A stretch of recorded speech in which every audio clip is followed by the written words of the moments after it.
Little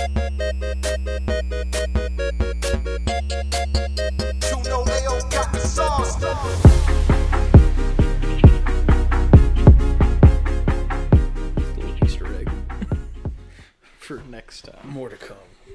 More to come. Mordecai. More to come in Rigby. Rigby. Man, we gotta stop doing that. Rigby. What was the... What was Rigby. Rig baby. Oh, you gonna cry, Rig baby? This is now the Mordecai and Rigby rewatch show. The regular show. a regular show. Yeah. Well, that's a missed opportunity. They didn't do like a post show for the regular show called the regular show, where it's just like cartoon characters reacting to what happened this week on the regular show. It should be Mordecai and Rigby watching the episodes of the show. I would Disguised, not disguised, but obviously voiced as the people who make the show. Hell yeah. Watching I like the that. show. It's like the Space Ghost show from back in the day, but it's like they're just memeing hard on the show. Like, man, I really hated when this happened in this episode. That was stupid. Then Why they would could they just do make that? up fake scenarios. Like, well, I had a bad day that day, Zorak, and I woke up late, got here, didn't have my coffee. Hell yeah. Have a celebrity guest every episode. Mm-hmm. It's a celebrity guest on a show that's commentating on a show that had celebrity guests. Yes. That's the inception we need. It is. From cartoons. It's the inception we deserve. We've lost that inception for cartoons nowadays, man. I don't really feel like there are any cartoons nowadays that still, like, have that. But then again, I'm not in that sphere anymore. True. Which is ironic, because I used to be, but here we are. But, yeah. Welcome. I'm only kind of in the sphere, because my kid watches cartoons, but True. I don't pay attention enough to know it all anymore. Is there, like, a Mr. Bean cartoon now? There was. Yeah, because he was searching through whatever he was watching up there, and I remember seeing like this cartoon bastardized version of Mr. Bean, and I was like, Yeah, he looks like a nightmare. "What is this? And how do I get it out of my memory?" But I think that was out before he was even born. Really, I mean, it was after my time, but before his at the same time. Definitely after mine, I think too, because I have no idea what that is. Because I remember seeing it and being like, when, like, same thing, like, when was this a thing? Yeah. I don't even think I've seen any sort of content with Mr. Bean in it. Like, I've never seen a full show or movie that is Mr. Bean. I've only ever seen, like, the gif of him, like, you know, like, looking at his watch and then scratching his head, and then, like, So you've never seen Mr. Bean, like, the show or the movie? Didn't know there was a show. I thought it was just a movie. I put the It's word before show in there just so that I could cover all grounds for It's before your embarrassment. time, because the movie is just made up of gags from the show. Like, I won't say they movied it up, but they just took the character and put him in a world that has a script in it. Like Pee-wee. Like they did with that, right? Yeah. It's like a copy-paste, kind of. Pretty much. On the bar.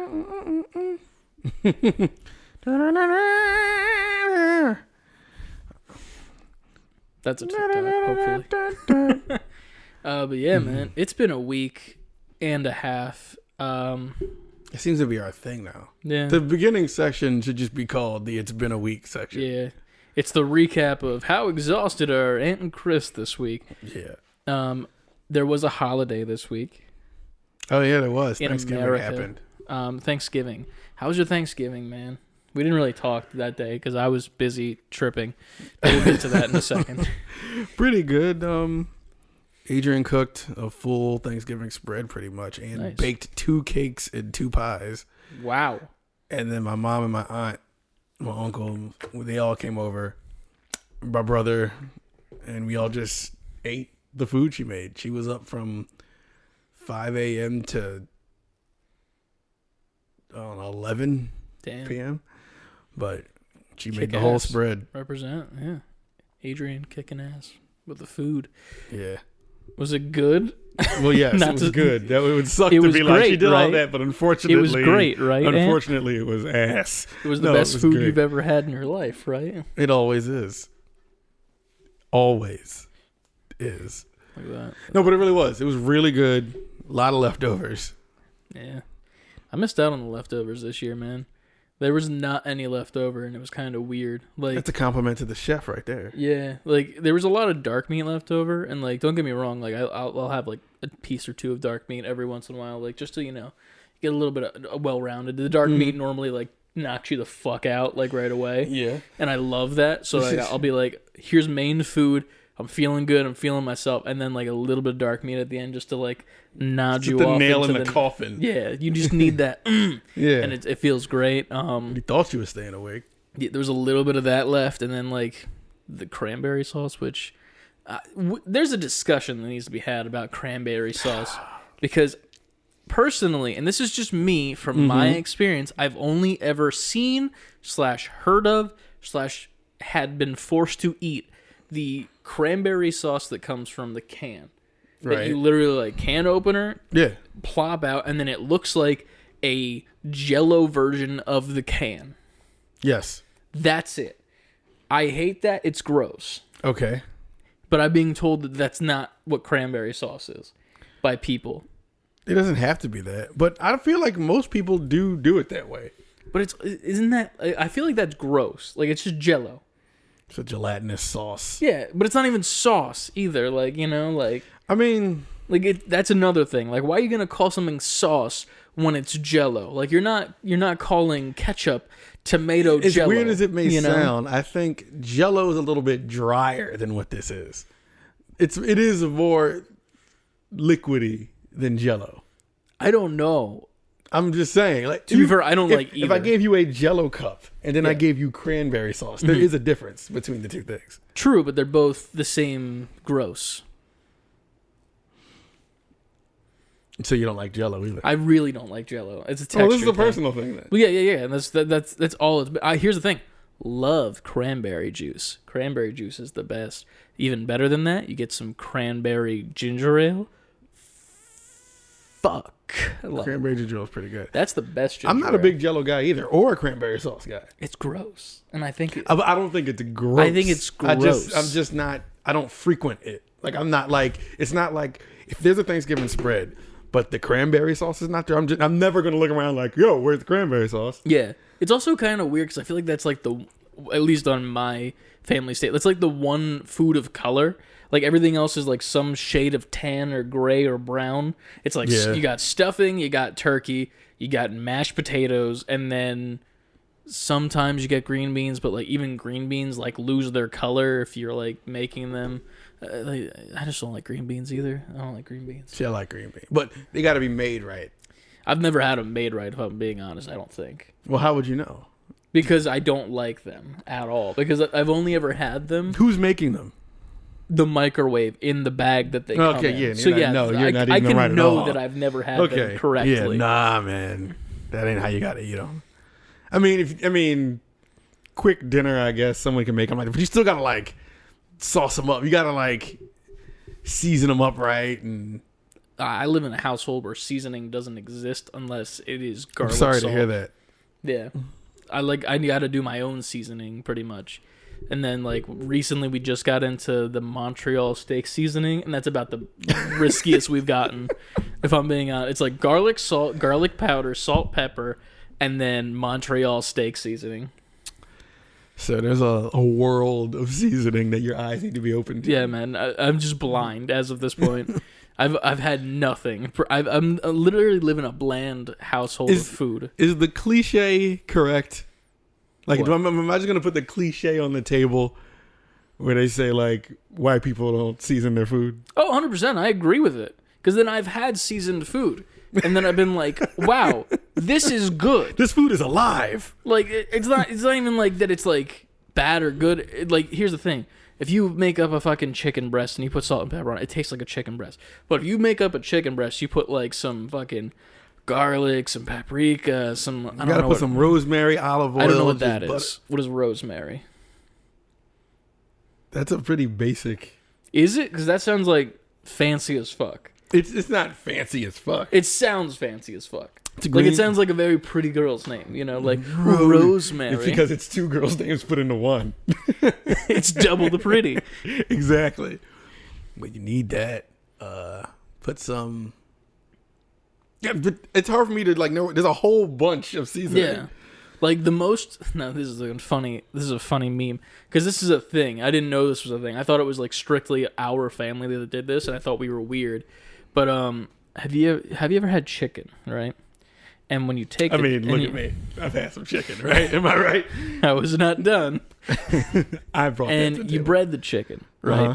But you don't use breading or panko breadcrumbs. You use a different thing. What's the different thing? Crushed up Captain Crunch cereal.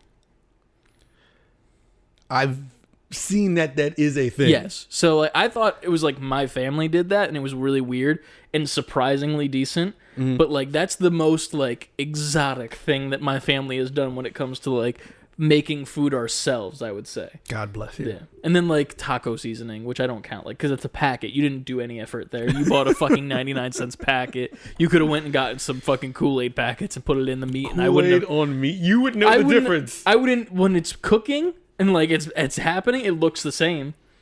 I think we need to do some SB4Q kitchen cooking and put Kool-Aid packets on chicken. Some ground chicken with Kool-Aid, so it's like cherry chicken. It's either going to be surprisingly amazing, Yeah. or obviously terrible. One or the other is not going to be in the middle. I'm trying to like think of those flavors in my head right now, and I really can't. Like cherry and chicken doesn't really like, you can't really combine them in your mind. It's just like I have the Unless it's like a sauce that you know how some people can cook their food in like wine. I guess. Unless it's like that, it has to be a hint. It can't be the flavor of the chicken. Cherry flavored chicken. Ugh, man, that's a bad time. But a Thanksgiving was a thing. I partook in a what would you call it? Because it's not a weed gummy. Because it's not weed. It's an edible. It's an edible, and it was like a nerd's rope, right? So that was a thing. Thank you to Yuki for purchasing it for me. So I partook prior to Thanksgiving dinner, and then I guess I don't remember much from that day. I'm gonna lead it off with that because I definitely did a little bit. She too brought much. it to you. Well, no, like she came home from her trip to Minnesota, and brought some back for everybody. Like, hey, Okay, got it. gifts, and I haven't had it till now.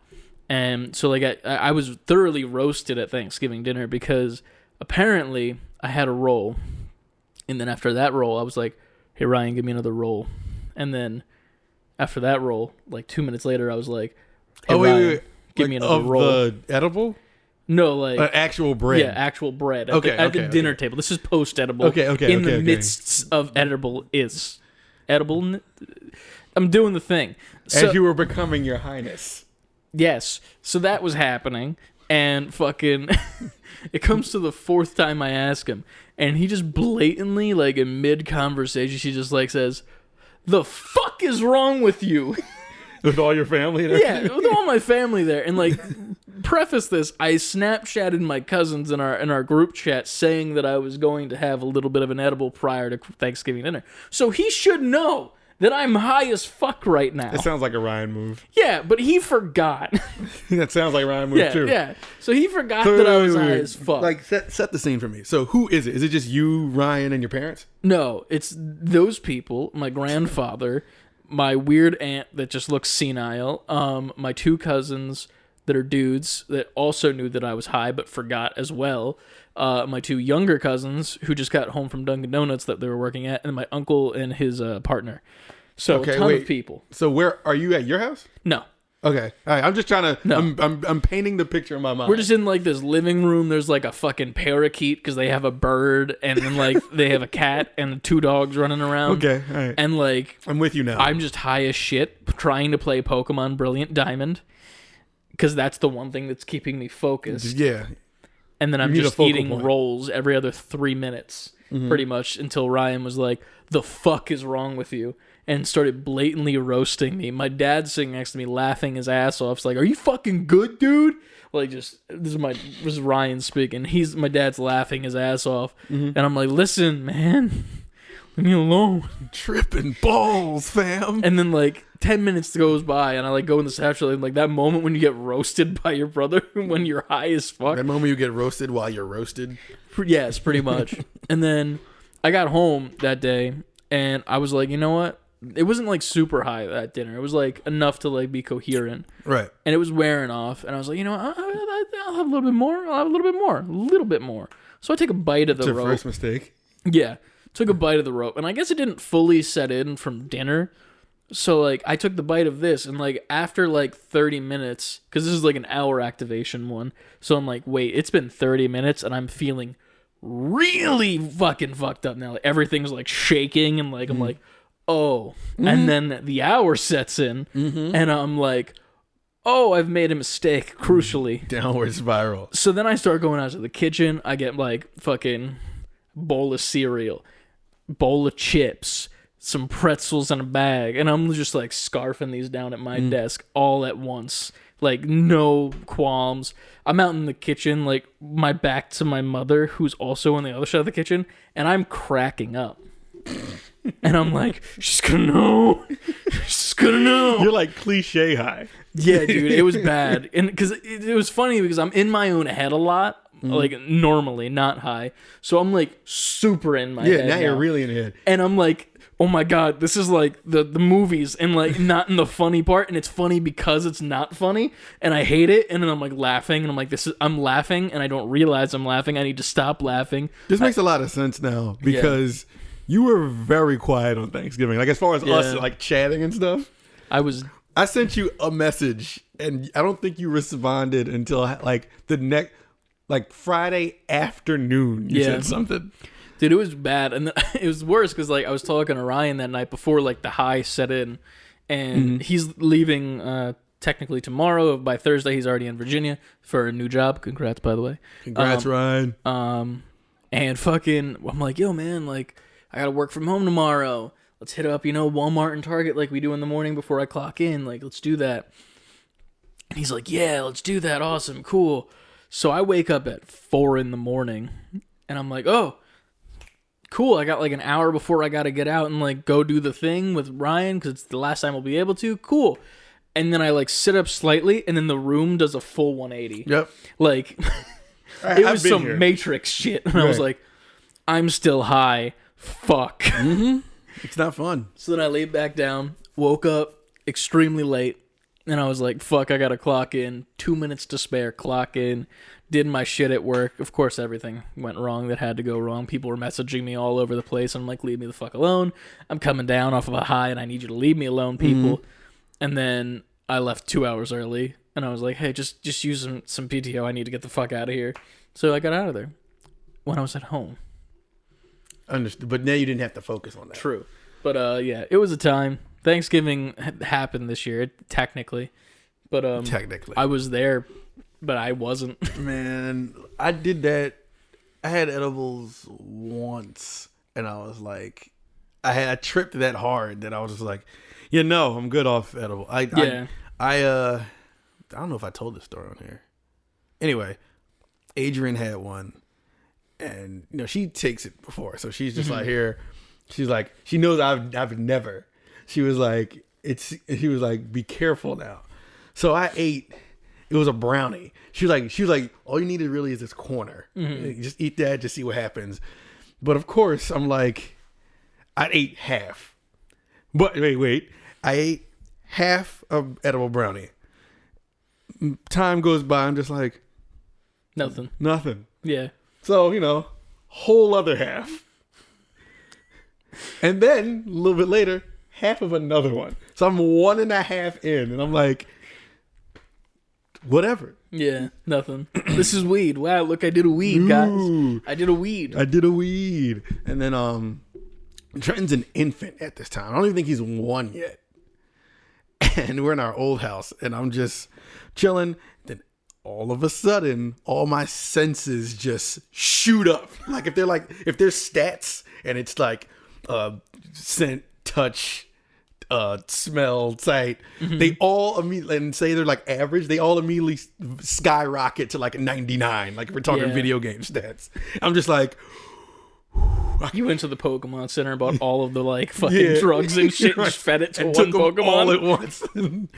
His defense is so high now, dude. I'm just like, what? And then I'm like, even when I touch myself, I'm like, what? It feels weird to say. I'm like, oh, why do I like feel that more? Like, what the fuck is this? Yeah, man. It's a. And it was like points where like I think Trenton, he's keep in mind he's an infant, so like he's like I'm picking him up. I'm like, what's wrong, man? But I'm like really into like what's wrong, man? Like what's up? And I'm holding him and he's crying like. And like one of his tears like hit my shoulder and it felt really cold. I'm like, what the fuck? So I put him back down, and then there was a moment where she was like, "Hey, and she's laughing." Yeah, so, rightfully so. Yeah. So she was a moment where she's like, "Hey, can you go downstairs and get me, I don't know, something from the kitchen?" Mm-hmm. So now I'm just walking around the house like I go downstairs, a whole new world. Yeah, I get her whatever I got her, and I come back up, and I remember being like feeling like that didn't happen. I was like, did I just go downstairs? And she was just like, yes. I was like, it feels like it was a dream or something. Ooh, yeah, man. Anyway, I woke up the next day high again, but at this point, it's like the come down, so it's like the not interesting. It's the like the crash high. Yeah. And we went out and everything, and the whole time, luckily I didn't drive that day, and I'm just like in the window, like I just want to come off it. I just want to be done. Meanwhile, you're still like half of a brownie left. And then like I fell asleep, woke up when we got back. Still, I'm like, yo, I have to work tomorrow. This is no longer fun at all. Like, I just want to be normal. And I think like halfway through the next day, it finally was like tapering. Yeah. Oh, I'm like, whew, I'm good. It's weird too, because then like once you aren't high, you don't realize you aren't high. That was another thing that was like, because I remember I was like, I woke up that morning, I was like, I'm still high and I have to work right now. Oh, fuck, whatever. And then like at some certain point, like I was just like, wait, I'm not high anymore, am I? And then I'm questioning if I'm still high, but I'm not, but I think I am because I'm in my head still. And I'm like, dude, you can't escape it. It's a time. And don't get me wrong, it was fun at first, but then when I made the stupid decision to be like, hey, more, that was when it went wrong. I feel like that's the funny part is like, both of us in that same story, it's like, we were technically going to have a good time in a minute, but then we got impatient. And then we were like, no, it didn't do anything more. And then it went bad. Just listen to what people were saying? Yeah. It's one of those things where it's like, I've never done edibles before. I've only ever just smoked. And like when I smoked, I didn't understand when to stop either. Because it was one of those things where it's like, that you can't gauge. But smoking is a different high too. Yeah. I don't like, I've smoked, but it doesn't like do the same thing. Yeah. I can tell when I'm high, but it's not. Edibles are so much more body intensive. Oh yeah, like it's like a full body. I could weirdness. feel my fucking heart beating. It felt like my arm was exploding off of my body. Like I felt like I was gonna be like Cable the next day with like a robot arm, just like fucking popping off. This is who I am now. Yeah, just like that's fine. Just replace it. Smoking is more of like a headiness. Mm-hmm. It was a time, man. But needless to say, Thanksgiving happened. We're thankful for you. We for appreciate tuning in and sitting through our discussions of our bad trips. But let us know if you're high while listening. Let us know. It's a Thursday at 6 a.m. unless you are listening on Friday.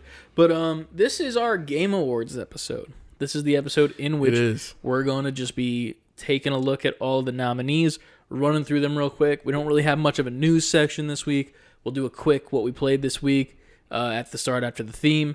But it's pretty much just going to be Game Awards Central. We don't have any questions this week either from people because we didn't really ask for it because we knew this was going to be a Game Awards-centric thing. But next week is the Game Awards. We will be streaming it on Twitch. I assume maybe from here, or are we doing it from digital? I don't know. I assumed it was from here. Okay, we'll figure it out.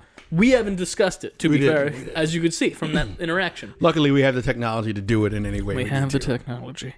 But, yeah. And with that, roll the intro. Let's go.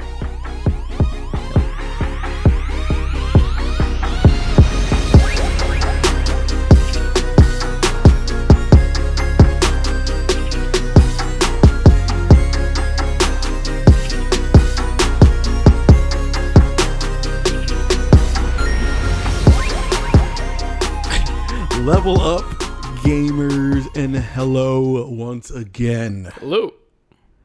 I go by the name of Ant. I'm Chris. And this is Save Before Quitting, as you already know. Or if you don't, this is your first time, welcome. Sorry for that talk in the beginning. We're not usually like that. It's not, but... Last week it was diarrhea. Yeah, we've had wilder talks in the beginning. As always, save letter B number 4 quitting on Twitter, Instagram, TikTok, Twitch, and you can find us on YouTube.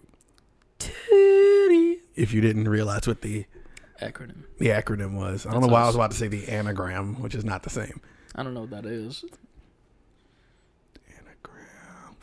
We'll have our research team research anagram. Meaning me when I'm editing the video. Exactly. More work. Welcome back. Welcome back, everyone. Yes. Welcome back. Welcome back. Welcome back. Where do we start? Our website. SaveBeforeQuitting.com. Fully spelled out. From go.com, we got merch. Go to our .com. Sorry, I think the high talk made me high. Pseudo high. Yeah. We got our merch there. We got links to the pod there, links to everything, all of our resources. Save Before Quitting, all the way spelled out at gmail.com. If you would like to email us, you can do that. Also, we are on Discord. Yes. There is a link tree in our Twitter and Instagram. If you would like to find that, please sign up for the Discord. That is the quickest, easiest way to get in contact with us and join the community. We have a lot of fun in there, a lot of fun talks, game deals. Just today, I think Ryan put something up about if anybody didn't have a PS5, he could get you a PS5. Like there's a lot of resources, a lot of benefits to being in the Discord that you might want to hop in. It's just a fun time overall, and we just have a good time, and it's a nice little community that we got, and we'd love to grow it with more people. So if you'd like to join up, do that.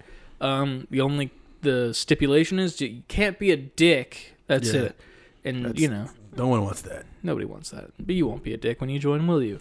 Didn't think so. Now do it. Of course you would. But yeah, we've been getting a lot of love on the TikTok and Instagram scene as of late because of the streams we've been doing from both the OG streams with all the Tool Time shit and the fucking the Mega Man and the Super Adventure Island, and then we also had clips from when I started up Pokemon Brilliant Diamond. Those were doing pretty well, and then also the Spider-Man clips are doing really well. One in particular, one of them Pokemon clips was getting a whole lot of likes on Instagram. On the Reels. I didn't even check. It was like, I think last time I looked, it was like 60 something. Which one was it? I don't remember. I kind of want to look now. I didn't even know that. Like, I don't check the notifications too much. I just post the shit, and then I'm like, please do good. But that's about it. It was getting so much love. Hold on. But, yeah, those are getting a lot of love. If you haven't seen them, go check them out, because it's a really fun time. This one. Oh, the one where I just scream like a nematode? Well. Yeah, that one. People really liked it because it has 80 likes on the 80 likes on that reel. Yeah. I got excited by a Shinx showing up because it was funny because earlier in the stream, like 10 minutes before, I was like, I really want a Shinx because I love the way that it evolves into the final form. And then I'm like, it just shows up and I make that noise and here we are. But we still got a lot more to post. I have about like 6 or 7 queued up. One that'll be posted tonight, and then throughout the rest of the week, I still got to go back and grab some from your streams this week, and then my one in which I played Battlefield for like a minute maybe, but it was bad. But here we are. This is the normal section of the pod where we just give you a little quick rundown of what we've been taking in the game department, or maybe even some TV or movies if we wanted to talk about it, if we thought it was good enough to bring about. But it is the usual section of what did we play this week? And I played. Let me think of the. Okay, yeah, I had an OG stream. Yes, and I played Burnout Revenge. That was an interesting game, man. I wanted to do more, but I felt like it wasn't moving quick enough through the. It felt like I was making people watch the same thing over and over. I was just so confused because I was like, "This was a game that existed where you just like." Murder people straight up, and then like not so only fun. Like the people that you're racing, but like general people in the world that are crash mode where you gotta drive into an intersection and blow everything up. I was like, what the hell is happening? But I love that game. Played some Burnout Revenge. Played some Cuphead. Yes. Wasn't there a game in between? Or did I go right to Cuphead? I think you went right to Cuphead, but I think there was one more game. I can't remember it off the top of my head, though. Why can't I remember what it was? It could only have been on Xbox. That's all I was playing. I don't know. All right, well, to move things right along. Burnout and Cuphead were the highlights of that stream. Cuphead became... I felt myself getting wrapped all into that all over again. Because that's one of those games where, like, I'm not stopping. I need to right this wrong every time you lose. So I remember when that first came out, I was like so invested in it, and I knew that I suck at those type of games, but I was just like, I was like in college, animation student, fully animated game, like hand drawn animations. I was like beautiful game, bussing all over it, and like, but yeah, man, it's a what's the soundtrack? It's fire. Everything I love everything about that game.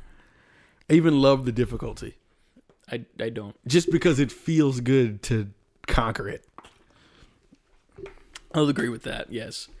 After a while of losing for hours on the same boss, once you finally beat it, that's a serotonin boost that you'll never feel with anything else in the world. Definitely. But yeah, man, it was a fun time. I remember there was like a couple people watching the stream. It was a good ass time, just chilling and watching that because it was. I've never really seen that much Cuphead. Especially like, here's the thing, you're very good at platformer games. Yeah, I am not. That's my wheelhouse. It's very nice to see someone who's actually proficient in the game that I'm not good at, because I'm like seeing stuff like, oh, I could have done this or I could have done that differently, because me, I'm just like, oh, I gotta shoot, I gotta keep shooting, as opposed to like, you're like, oh yeah, I gotta shoot, but I gotta be patient, and then I gotta avoid this stuff, and then I gotta, do these parries and blah blah blah, and I'm like, damn man, I'm just like constantly shooting, and like I don't give a shit. Like if I just am not shooting, I won't avoid shit. But see, that's why I like doing OGs with the OGs, because games that y'all have seen me play on there now, like all the Mega Mans and the Marios and all those is what is ingrained in me, which makes me good at these newer platformers that come out. Like I don't even think I'm like proficient in Cuphead, but I think I get all my skill for that game from all those games I played as a kid, because they use those same mechanics, just modernized. Yeah. Hell yeah, man. You play anything else besides that on the OG streams, or? That was the day before Thanksgiving, so no. I think I did play. I downloaded a new indie game, but I'm saving that for the OG stream. Okay, cool. So you might have seen it this week, maybe. Maybe. We'll see. Yeah. Yeah. But I think that is it. All right. For me. As far as I'm concerned, I played a little bit of Halo this week, because I very much like the game. I'm getting better at it. I don't even have a controller yet still. I was told that I could apparently use the Nintendo Switch controller, the Pro Controller on it. That's what someone said to me. Like, they were like, yeah, use the Pro Controller to play. And I'm like, is that a thing? Like, I can just USB that into my computer and it'll work? I mean, hey. I didn't test it because I'm like, I'm comfortable on keyboard same and layout, mouse. so fuck it. So maybe I'll try it at some point, but I'm also comfortable with keyboard and mouse. Played a little bit of Apex on Figure Friday this week for that stream. It was fun until it wasn't, which is 80% of the time what Apex is. You hopped in for a little bit just to like hang out. Oh, I hung out, all right. Oh yeah, you did. At first it was, the usual fuck, marry, kill with some, delightful options of, like Jeff Bezos and some other shit. I forget what one was Amazon, Google, and Siri. Yes, which no, Alexa, Google, Siri. Yes. And then one was Princess Peach, Lara Croft, or Black Widow. Yeah. And you kill back Black Widow just because then you killed Black Widow. That's like such a feat. Like, look at me, I killed Black Widow. Look at me. That's just my opinion. But that stream went on for a little bit. And, there was moments where like it got hot and heavy with me, Lucas, and Ryan in the game, because we were like focusing it up. Because like it would be like, oh, here's the fuck, marry, kill, and we're like having a good time talking, like, being friends and whatnot, and then out of nowhere it'd just be like, oh my god, we need to focus really quick. And that's when I would now. shut up. I'm like, okay, they're really into it now, so I'm gonna just be a spectator. And I think there was like 1 or 2 rounds that we were just like super focused, and you just like completely stopped talking. And I was like, oh, I guess Ant left or something. Like, that's what my thought was. Like, I was like, oh, he probably put his phone down or, like, something. Because you were on your phone for the chat, I assume, right? Yeah, I was. So we're sitting there, and we're in the buy menu for an Arenas game. And we're just, like, just casually chatting. And, like, right as the round starts, as, like, the noise, like, the loud noise happens as the, the doors go down. Right before that happens, Ryan's like, is Ant sleeping right now? And I'm thinking that he's joking because, Keep in mind, it's like 11, 12 o'clock. at night. I'm thinking Ryan's like making a joke because like, you know, like Ant falls asleep early, you know, like with like the thing where you were supposed to get on stream the one night and you fell asleep in Trenton's bed. Like that's kind of like a joke that like comes up every once in a while. But no, we all shut the fuck up for a second before we got to the fight, and we just heard some deep ass snoring from a tired father. And we were trying to focus, but we couldn't because it was just so funny. Because like It was. we were just laughing. And we're like, "Oh man, like, do we end the stream? Like, what do we do?" Like, I remember finally coming to him and like, "What? Yep, I'm here. What's up?" yeah, like, "Are you, dude? Are you there?" But I'm sure I can get a couple of Twitch clips of that because that'll be fun. I had my phone, and at first I was walking around just doing stuff in the house. It was easy to like just fuck around. And when I was finally finished all of that, I kind of just sat on my couch. And like we have all our like lights on like a timer, an Alexa timer. So they were all out at this point because it's like midnight. Yeah. So I'm just sitting on the couch, like just sitting back, and I just had like my phone sat like propped up so I could see, but I had the Twitch stream on the TV, so I was only using my phone to talk. So I'm just like this watching the TV and talking to y'all, and eventually it was like, oh, they're playing. Let me shut up. And then I shut up a little too long and. You just knocked out like a light. I was just comfortable. conked. Dude, it was very funny. It was a good time though. Yeah, man. But other than those two games, I did play Battlefield 2042 a little bit. I was on up for stream. that. Yeah. I accidentally forgot to cancel my pre-order, or either that or I couldn't. I can't remember what it is. It's one of the because I pre-ordered it on PlayStation so that I could get the alpha when that was out and play that, which was the pre-alpha. Which I shouldn't have pre-ordered, whatever. Some bullshit. So I forgot to cancel it, so I had it. So I downloaded it. I was like, fuck it. And like, dude, I was not having fun at all. Like, it puts you in, I guess, like one of the big fights or whatever for the start.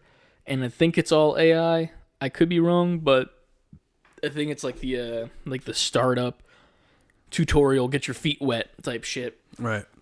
Dropped in there and I was not having a good time because like I was like shooting people and nobody was dying. Like I was putting like full mags into people and then they were just like still standing there like crouching. I'm a witness to that. I was just and I'm like, what's happening right now? Why are they not dying? What's going on? And then I was just getting annoyed, and then I found a sniper and I was hitting my shots a little bit. I was like, ooh, I'm feeling myself.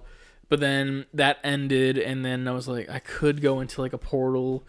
And I played like one or two of the 1942 game mode where you have like the Garand, the one that goes ka-ching when you like run out of ammo. Yeah. Because it was another funny thing to me, which this is just an annoyance on my part.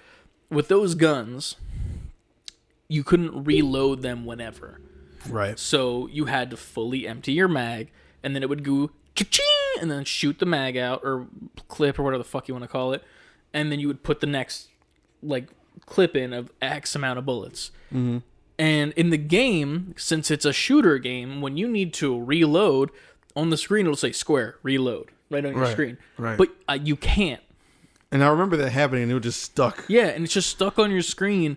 And like, here's the thing, like technically the game's not wrong for doing that. Like, you don't have bullets, you're supposed to hit square to reload, yes. But not for that gun. Like, you can't do it with that gun, so you shouldn't be telling me to do that. Because that gun doesn't operate that way, and you know that because you coded the gun to work that way. You know, like it's like a simple thing to me. It's like it's a simple oversight, and it's not that big of a deal. To be honest, it's like a very nitpicky thing on my part. Right. But it's one of those things where it was like it kind of pissed me off, and then I had to switch off to the other gun because I was like, nah, fuck this bullshit. And then we lost like a minute into me going in because I guess I joined an in progress game. I'm like, yeah, fuck this game. I'm done. Like that was the end of the stream. That was the end of the stream. Thanks for watching. Thanks for sleeping in. Right. Goodbye. We're out of here. We're out. But besides that, I've been playing the fuck out of Pokemon. I love that game, man. Good. This generation, I didn't really play fully through. I apparently, as a kid, had it. I know that at least because my cousins were telling me that. On Thanksgiving, like they really loved the game when they were kids, and I don't remember what I was playing at the time as a kid or what, but I was not fully into it. Like I had it, but I didn't really dive into it, and I really had fun with this game. I'm at the Elite Four. I just beat all four. Nice. And I'm at the champion. I've faced this bitch 20 times. 20 times. I've I've saved before you go up the elevator, and then I go up to Battler. I have a total of like 30 like hyper potions and like 30 revives, and I keep fucking losing, and it's pissing me off. Are you getting close, or are you getting wiped out? I'm getting close to the point where each battle is about 30 minutes long, because I'm reviving and like strategically like letting different Pokemon die, so that like I can like my Golem, you know, like I think it's Golem, right? Or is it Golem? Whatever. He has an ability called Sturdy where he doesn't fully die off a critical hit. So if a critical hit happens, normally it'll just all the way to 0. For him, he still has 1 HP. Yeah. So I'd be like, okay, revive him, send out this Pokemon, then put a Hyper Potion on Golem so he's got full health.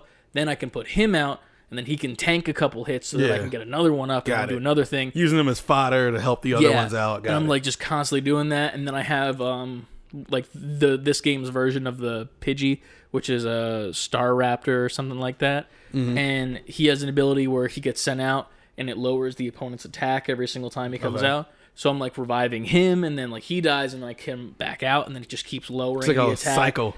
And I'm just doing this for like 30 plus minutes, and I get to the last Pokemon every single time, and I can't beat it because I have like not enough potions by the time I get there. There's like one Pokemon, it's called Melodic. It pretty much looks like a Dragonair, like the noodle Pokemon. Yeah. It looks like that, but not like a different colorway, kind of, and like with like long ears. And it has a move called Recover, where it just recovers all of its health, and it uses it so frequently that I can't keep up and do heavy enough hits to kill it. So I'm just like sitting here like, fuck, dude, like what the hell? That's frustrating. Yeah, that's like, frustrating. I've literally faced her 20 times. Like I did it prior to like coming today, like, and I was so fucking mad that I keep like turning the game off every single time to make sure it doesn't reset my save, because the saves are automatic in this game as opposed to like you have to manually do it. You still do it manually, but whatever. And I'm like, keep resetting. Hold that. Are you good? No, you're good. Hey, what's up, everybody? Ant here. All my NGPs and listeners. We had to cut the show short for a reason right there, but we picked it back up digitally. And you will now be tuned in to the Picked Up podcast that we recorded 3 days later, right before we had to let it go live on Thursday. Thank you for listening. Sorry about the interruption. Here goes the rest of the pod. Yes, but it's the second intro in the middle of the show. Yeah, welcome to the weird part where we just cut back to the show. Yeah. If you're an audio amigo, get wrecked because you're not going to understand what's happening. But pretty much on Sunday when we were recording, we had to call it for the night, real quick, real fast, and quick like. And now we are here on the night before of the podcast day. The night before podcast. And you know, we're here. We're back. And we figured it'd be easier to do this portion from home anyway, because this is the portion of the show where we're going to talk about the Game Awards and the Game Award nominees and our ideas of who will win, also who we think will win, probably, like who we want, and then who we think, because those are two very separate things. Yeah. So definitely. Yeah. But before we get into that, yes, give people the ending to your Pokemon story. Oh yeah, the updated ending. I forgot already. But so at the end of my storytelling from last episode, what had happened was, oh shit. This is just the continue of the show. You're not wrong. I'm bad. Pretty much what had happened was, I was having very, very annoying struggles with the champion of the Pokemon League. I had to keep resetting. I reset 20 times the night before we were recording last, which was Sunday. And then on Sunday night, I went home after we were done. Well, half done. And I just fucking loaded it up. And shit decided to just work out for me. which was really weird. Like I just started hitting like critical shots. Like there's this thing in this game where if your friendship level with your Pokemon is high, like say you've been battling a lot, you've been together a lot, there's a chance that your Pokemon will avoid the move because it loves you. Oh, so like my Pokemon, my Torterra was like holding it down, and like every other time that like it was about to get hit, it was like, your Torterra dodge the move because it wants to make you happy. And like that's actually the canon in the game of what it says. So like that just started working out, and then I started hitting like critical hits, which then like I was just really surprised. And then I also used like a shit ton of like revives and potions and stuff, so I still did, you know, struggle, but like it worked out. And then I won. Right. So I'm the Pokemon champion now of my specific Brilliant Diamond. And now I'm moving on. I actually just last night finished the Pokedex. So now I've unlocked the National Pokedex, which means I can get Pokemon from previous games now. And I can go like find them. I was actually doing that prior to this actual call. So here we are. Work. Yeah, I found my first one from Gen 1. I found a Nidorina, which is the second evolution of Nidoran, the female version. So that was the first one I saw, and I was like, oh, shit. I can find it in the wild. I could do the thing now. I could be the Pokemon master. So, but then now we're here. So, yeah, that's my video game playing this week. Yeah. 3 days later. I still haven't played anything else, even though I might do some. No, wait, I did. But more. I'm gonna hold it. I'm gonna do an OG stream. Yes. And then I'll talk about it on the next episode of the podcast. Okay. Yeah. Sounds good to me. Yeah. So yeah, if you missed the OG stream, what the fuck is wrong with you? Or if it didn't happen tonight, Wednesday night, when we're recording part 2 of the pod, it's tonight, probably, maybe, or not. I don't know. We'll see. Yeah, we'll see. It's gonna happen one of these days. Yeah. It either happens today, it's not Friday. Yesterday, if you listen to it Thursday, or 2 days ago if you listen to it Friday, or it's tomorrow, which is Thursday, which is today if you're listening to the audio, but yesterday if you're watching the video.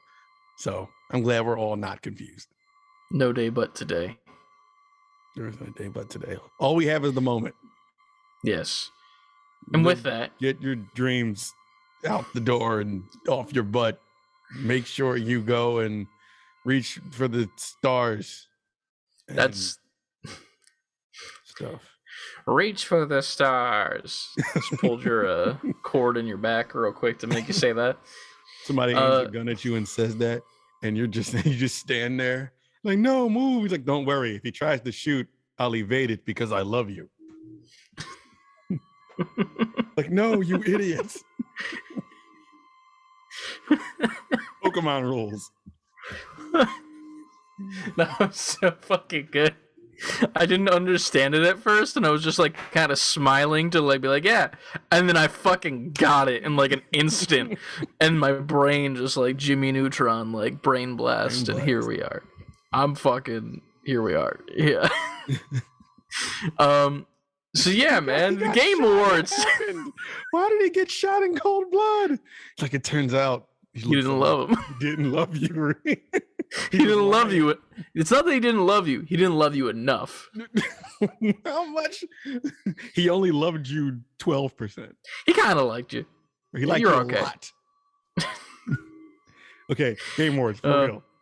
Yes, the Game Awards this Thursday coming up next week. You're listening to this on Thursday or Friday. It's next Thursday is the Game Awards. But we'll be live streaming it live from Ant's basement. Yup. It's the Game Awards. Same place we did it last year, remember? No. In our other life. In the other life, yes. But this year is a very interesting year. It's ironic because we were supposed to do this yesterday, and as we were doing, like, still in the plans of doing it yesterday, Haptic did their stream of the predictions and whatnot, and it was really funny because, like, I'm mad I missed theirs. it's Well, I mean, it's all on their channel. You can go watch it now. It's the I broadcast. know. I want to Yada be there yada. live though. No, I feel you.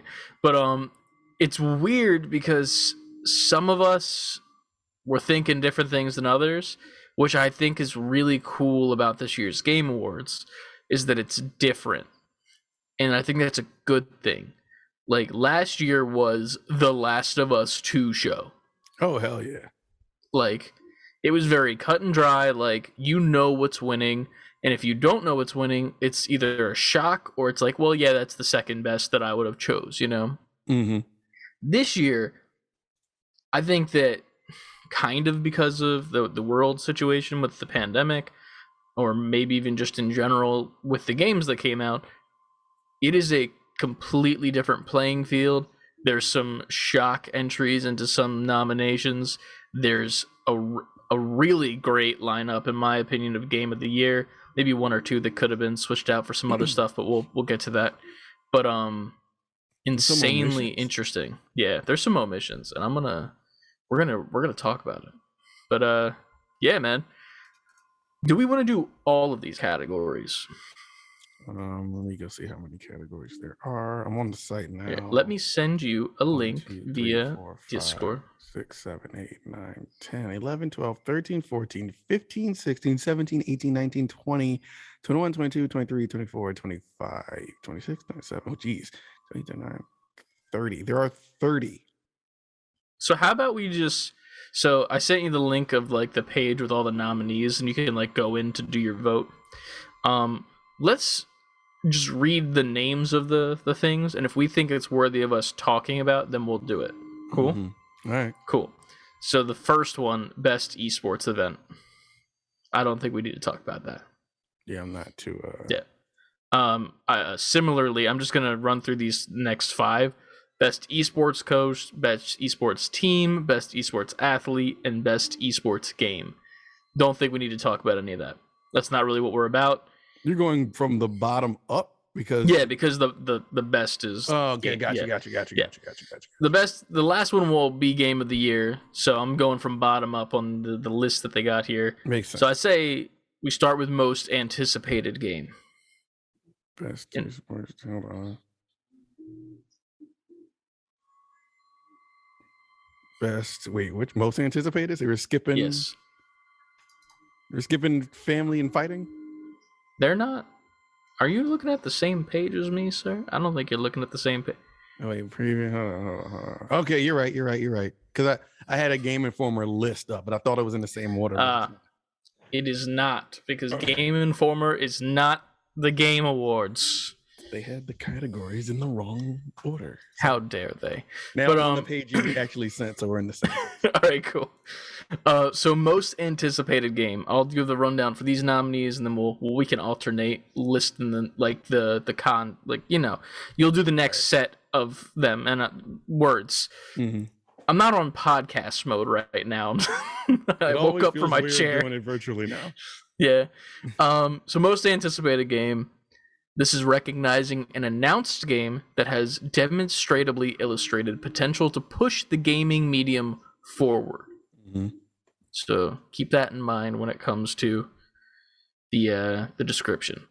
Number 1, Elden Ring, God of War Ragnarok, Horizon Forbidden West, the sequel to the Zelda Breath of the Wild. Which is funny that it's called the sequel to The Legend of Zelda Breath of the Wild. It's not 2. I mean, technically, they don't... Did they say the title yet? Is it 2? No, it's just Breath of the Wild. They didn't say the title. They just call it Breath of the Wild sequel or Breath of the Wild 2, but that's not going to be the name. Mm-hmm. But then last in the field is Starfield. Now, I say we give 2 answers each. Mm-hmm. Who we think's going to win, and then who we want to win. Those can be the same thing. I'm not going to make any weird rules like that. Yeah. But yeah, we each get 2 answers. What are you thinking? What do you want to win out of these? Let's start with want, and then we'll end with what we think. Want is hard because I can tell you the game I want to play the most is Zelda. Okay. But that might be tied with God of War, honestly. I think God of War is going to win. Okay. Just like God of that. While Zelda does have also the same weight, God of War, I don't know. In combination with like we're in the PS5 generation now, I feel like it has more going for it on top of anticipation. No, I agree. Yeah. So I think God of War is going to win. Okay. And you And I want wouldn't be mad Breath if of the Zelda Wild. won because I want to play that really bad. But God of War got it. Gotcha. All right. For me, it's weird because like I obviously want to play Horizon. I want to play God of War. I don't know if I want to play the other three. I'm about to say, I Personally. know I can tell you what ain't. Like Elden Ring is definitely not winning. And I don't think Horizon, I'm anticipating Horizon a lot, but it's not going to beat God of War. Yeah. I mean, Starfield does have a lot of hype behind it because it's like the next big Bethesda thing. Elden Ring does have a lot of hype behind it too because there's a huge Souls community and people love the way this looks. So even I love the way this game looks, but I know that I won't like playing it, which is my problem. Is that like I can appreciate a game. Same thing with Breath of the Wild. Ironically, I love Breath of the Wild, but I hate playing that game. I don't have fun playing it because it's just not my type of game. I know I'm not good at it. I have a bad time, but I objectively know it's good. Right. I think that God of War will win it just because it's still fresh in everyone's minds. Horizon, I don't even think should be on this because it's so close. Like, but that's why I say what I said about Elden Ring, because I'm like, they already put out the like they had the beta test that went out to certain people. People already have impressions on it. I don't think I think that lowers anticipation, not to say that people aren't anticipating it, but now they have a taste of it. And I think there's power in mystery. So what you haven't had your hands on, I think you would naturally anticipate more, especially when it's something like God of War. Gotcha. See, so like, yeah, I'll say that I want God of War to win. I kind of think Starfield will win. I think that they'll win if it's based on more than just the fan voting, which I assume it has to do a little bit more than with fan voting. Like, there's probably some sort of like panel or some shit of people, and like I feel like Starfield, it's one of those things where it's like I don't know if we know enough about that game, but it's like the hype behind it is so big as opposed to God of War where it's like I don't think that they're going to reinvent the wheel with that game. I just think it's a more of what we had, like very expanded version of what we had. Exactly. It's a snow tire compared to a tire, ironically, because Ragnarok and ice and snow. Look at that. I like what you did there. That's called on improv. Anyway, so yeah, I'm thinking Starfield takes this one. I don't think that Breath of the Wild takes it. I'd say my number one to take it is Starfield. Number two is God of War, and then Breath of the Wild is like creeping up there on God of War. Like it's just not enough there. Like I don't know. Yeah. Like you don't even have a fucking name for your game yet. You're not allowed to have anticipated fucking hype yet. Watch Nintendo drop the next trailer for that and date at the Game Awards. Honestly, it'll probably happen. That's another thing we need to do. We need to do predictions for the Game Awards, or like things that are going to get revealed. Yeah. Because I had a couple that I was discussing with the Haptic guys in the chat, and I need to go to the chat to figure out what I said, because I said some specific shit. Oh, man. See, that's what I wanted to be in. I was mad I missed that. It's all good, because you're going to do it on this podcast. You're right. And you have about a decent bit of games to figure out what you're predicting. No. So next up, we have Best Debut Indie. I say this is definitely one we should talk about, because being the indie man yourself, you know indies, you know what the hype's about. I'm going to keep it 100. I haven't played most of these games. Me neither. But like, I don't know if I'm the guy for this one. You are the indie guy, though. I am the indie guy, but I didn't. I want to say we did play one of these games. Sable, we did, and no, that's not making my pick. I would say Kenna, just because You're I lagging heard a the bit most on my end. about it. Huh? You're lagging a bit on my end, slightly. I mean, to be fair, like on your end, it'll be clear, but for me, I'm not, hearing everything. Just it's like random sputters. It's not a big deal. Just letting you know. What? Are you downloading porn? No, not at all yet. Let me try to connect to a different. All right. It'll just look weird slightly in the video, but at the same No, time, I'm since not. That's why I'm like, never mind. yeah, What did you miss that I said? Well, what? I guess all you the wouldn't stuff know if you after I missed it. said Sable. Oh, okay. I will reiterate. It's all right. I don't. No. You're good. It ain't your fault. Sable, even though we played it, no. Yeah, I didn't never played Valheim. it's good. I know. Remember when you guys were playing it? That's my pre-PC days. You can get it now. I know. That's a thing. Why Shit. I always forget. Artful Escape, I keep hearing about it mentioned, but I don't know anything about it. It doesn't look like a game I want to play. I know nothing about the Forgotten City, so I'm defaulting to Kenna because I heard the most about it. People loved it. It got good reviews, so I'm gonna say Kenna. I feel that. I think Kina or Keenaw or whatever the fuck it's pronounced as, some shit. That's going to win. I'd like it if Valheim won because I think that was a very cool game that kind of came out of nowhere and like swept everybody up in it for a while. While I haven't played as consistently as any other game that I play, when I play Valheim, I have a good time, especially when you're on there with friends. You're building like a nice little Viking community together. There's some great moments that can be had in the game where like giant trolls will come and attack you just for existing as a person and be like, nah, fuck you, this is my forest or some shit. Overall, and then like the it's fun. It's a huge grind, but I definitely think that Kina is gonna take this easily. Yeah. Next up, content creator of the year. I only know one of them. I know none of these people. So like, I think we skip over this one just because we don't know these people. No offense to them. Missing the obvious us. Yeah. Like we're not on it. Yeah. Because, we have all the views. We have the millions. And the millions! And the millions. Next up, we got Best Multiplayer. Take it away. This is your... You speak it. Speak it into existence. It's my realm right here. It Takes Two. That's going to win. That's going to win. You gotta read out the options. My bad. Best multiplayer. We're not on podcast mode, dude. Best multiplayer for outstanding online multiplayer gameplay and design, including co-op and massively multiplayer experiences, irrespective of game genre or platform. And you have Back 4 Blood, Knockout City, It Takes Two, Monster Hunter Rise, New World, and Valheim. It Takes Two is going to win. I'm confident that It Takes Two should win every category that it's in. Yeah, I'm with you.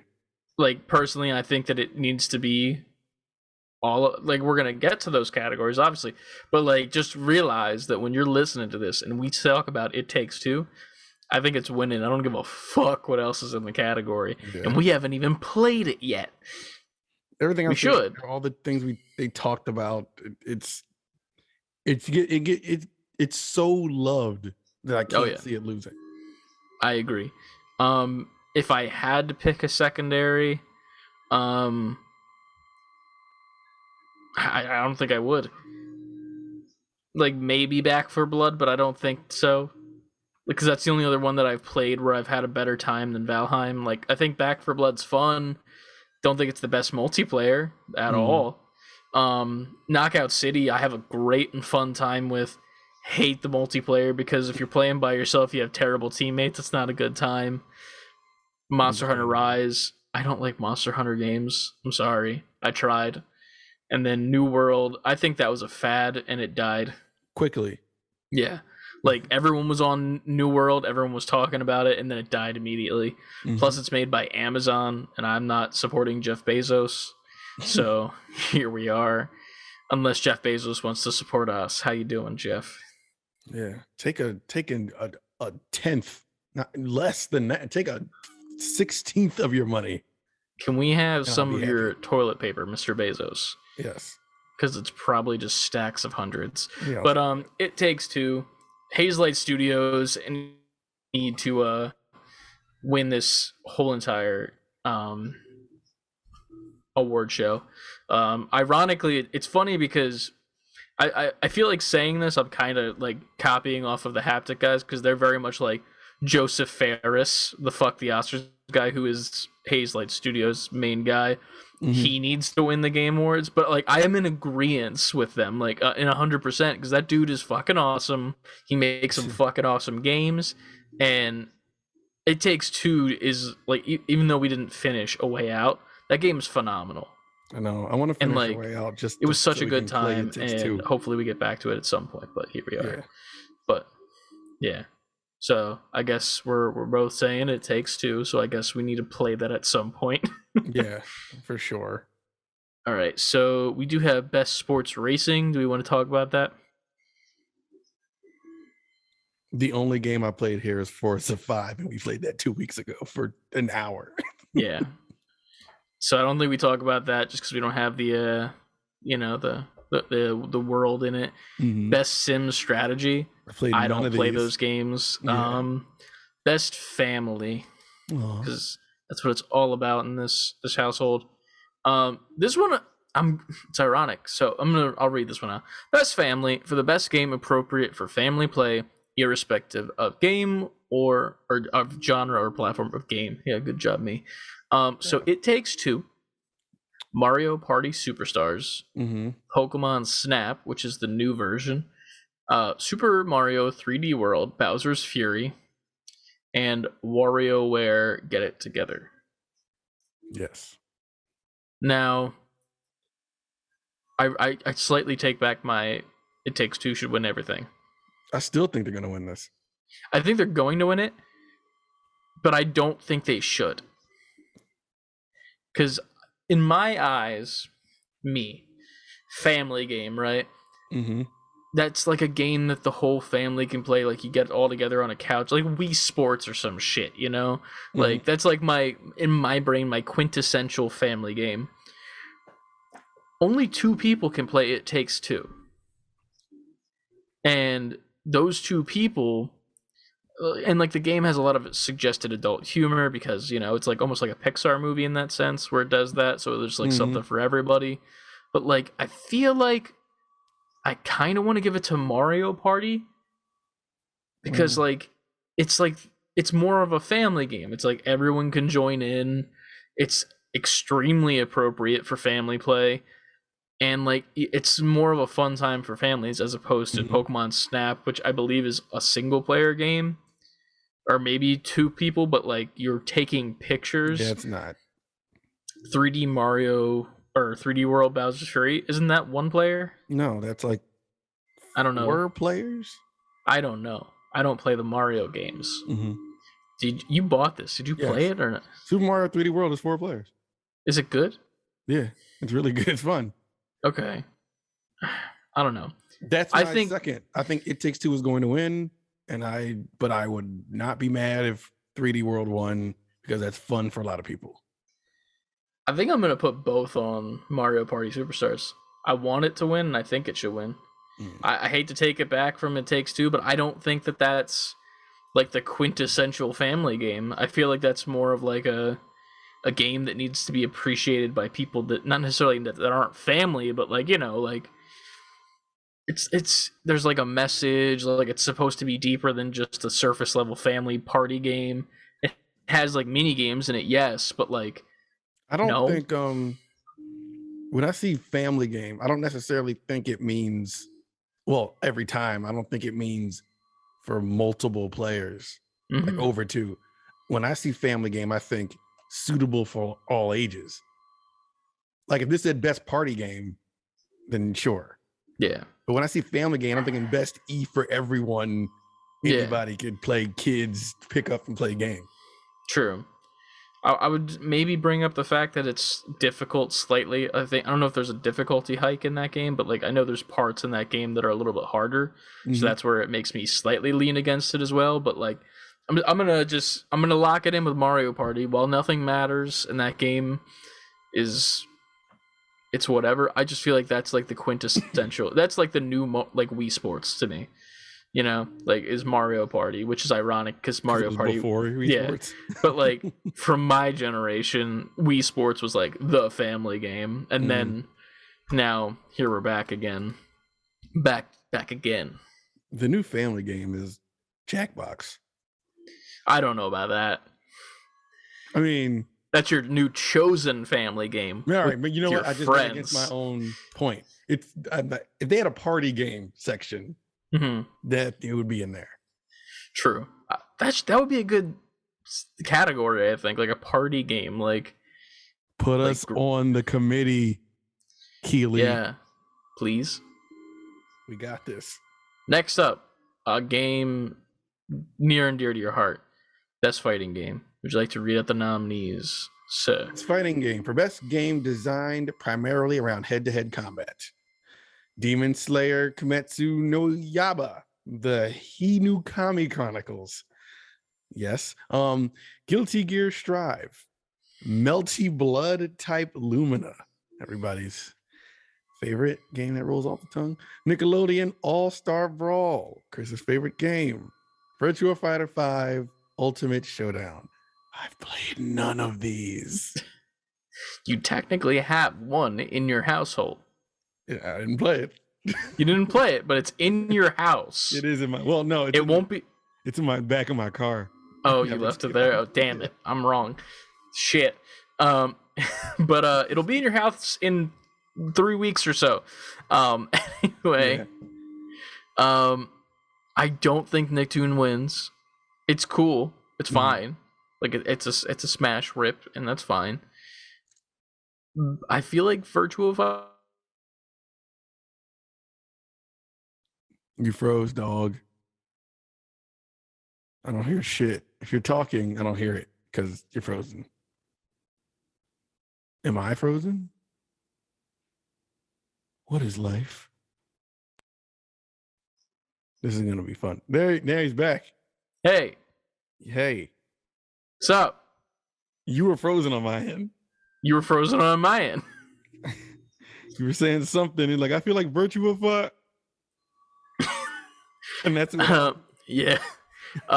So I was saying, I think Virtua Fighter and Guilty Gear are very popular amongst the fighting game community. Yeah, I'd go Guilty Gear for both. Yeah, I don't know, so I'm gonna put my vote in experts' hands. If Kev was here, he would be able to tell me. I don't want to vote for Melty Blood just because of the name. I've never even heard of that. Like, it's such a weird name, and like, there's nothing against the name. It's just weird, and I'm like, Melty Blood? No, Even no, in the thank studio, it's French bread. I love French bread pizza. That shit good. Remember the high school days? Ooh. Yeah, I'm hungry now. But yeah, so I guess we're gonna toss that at Guilty Gear, definitely. Guilty Gear. I've played Guilty Gear games. I fuck with Guilty Gear games. I'm choosing Guilty Gear, and the new one Strive looks great. Gotcha. But its Arc system works, so they never let me down in that department. All right. So there's the next one. Best role playing. For the best game designed with rich player customization and progression, including massively multiplayer experiences. Listen to that last part. Including massively multiplayer experiences. First up, Cyberpunk 2077. Everybody love that multiplayer. Yeah, it's so great that it doesn't exist.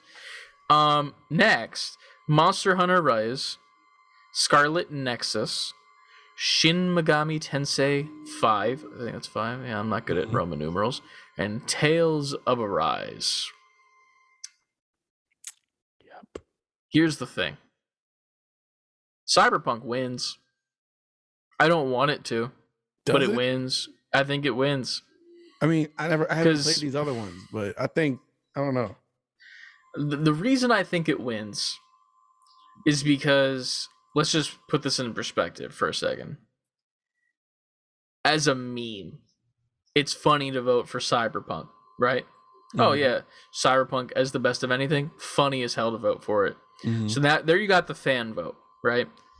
Next, you have, let's just say they have this committee. Like it's all fan vote or it's fan vote and a committee in my eyes. It's one of those two. So if they have this some sort of committee, those people that are playing these games 100% have the technology needed to play these games. If Mhm. you play Cyberpunk on a PS5 or a PC, you can have an okay time. And it's an okay game. I would Now, almost argue pretty not even when I played it, it was pretty good. The only issue was the whole save file thing that was like for like a second. I think it was like a couple months or whatever. But I think that this wins because of the beam vote from the community of gamers. um, And I don't want it to, but I think it will. I think that game was so busy getting fixed for a year that it doesn't deserve to win that. It doesn't deserve to win anything, Yeah. but here we are. I'm gonna go with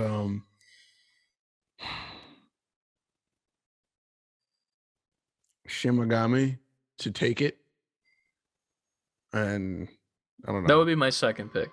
My second choice would be Scarlet Nexus. That got a lot of buzz when it was out. Mm-hmm. Good or bad, it got a lot of people played the game. Gotcha. So Shimagami and then Scarlet Nexus. All right. All right. What we got up next? Best action adventure. We got This is what we talking about. stacked. Right, best action adventure. For the best action adventure game combining combat with traversal and puzzle solving. Marvel's Guardians of the Galaxy, Metroid Dread, Psychonauts 2, Ratchet and Clank Rift Apart, Resident Evil Village. This is a stacked category. I could almost take. Is this? 1 second. Sorry. It's not game of the year. I was gonna say, is this the game of the year lineup? But it's not because there's an omission for no reason. But we'll get to that. I didn't play Psychonauts. I heard nothing but amazing things though. Yeah. People love that damn game. I don't think that Ratchet and Clank has puzzle solving in any sort of, right, I guess you would say. I don't know. Traversal, it's okay in Ratchet. And combat is also It's just cool that you get different weapons, I would say it's okay. Resident Evil combat fucking sucks. Traversal, I would never give a Resident Evil game a traversal award. Puzzle solving though, I would say is pretty good. Yeah. And we only played a little bit of it, to be fair. I think we still have 2/3 of the way to go when we eventually get back to it. But the puzzle solving that we've done so far has been actual puzzles, and it's felt you feel good when you finish it. Right. It's a successful thing. Like that room we were in for God knows how long in the last playthrough. That's my favorite part, is the last playthrough we did. It was finishing that and then that door. Yeah. And we don't know what's behind that door. Biggest so when we get back into it, it's just that's it. Listen, man, we're king of the cliffhangers. Hell yeah. Metroid Dread. What are your thoughts on that? Because I watched you play this. I think that has everything in this that it describes as an action adventure game. I think the traversal is great. I think the puzzle solving is great. I think the combat is fun. Obviously there's games with better combat. It's this, they can only do so much in 2D with Metroid that they haven't done with Metroid before. You know what I mean? Yeah. But I also think that works to its strength because it calls back on everything that people fell in love with Metroid for, 100%. Super Metroid and all that shit. So some of the puzzle solving and combat can be annoying when you have to fight those damn enemies. Sometimes you get into that and it's just this again. That can get old. Yeah. But if I had to pick what I want to win, that would be it. What's going to win, I might give it to Guardians.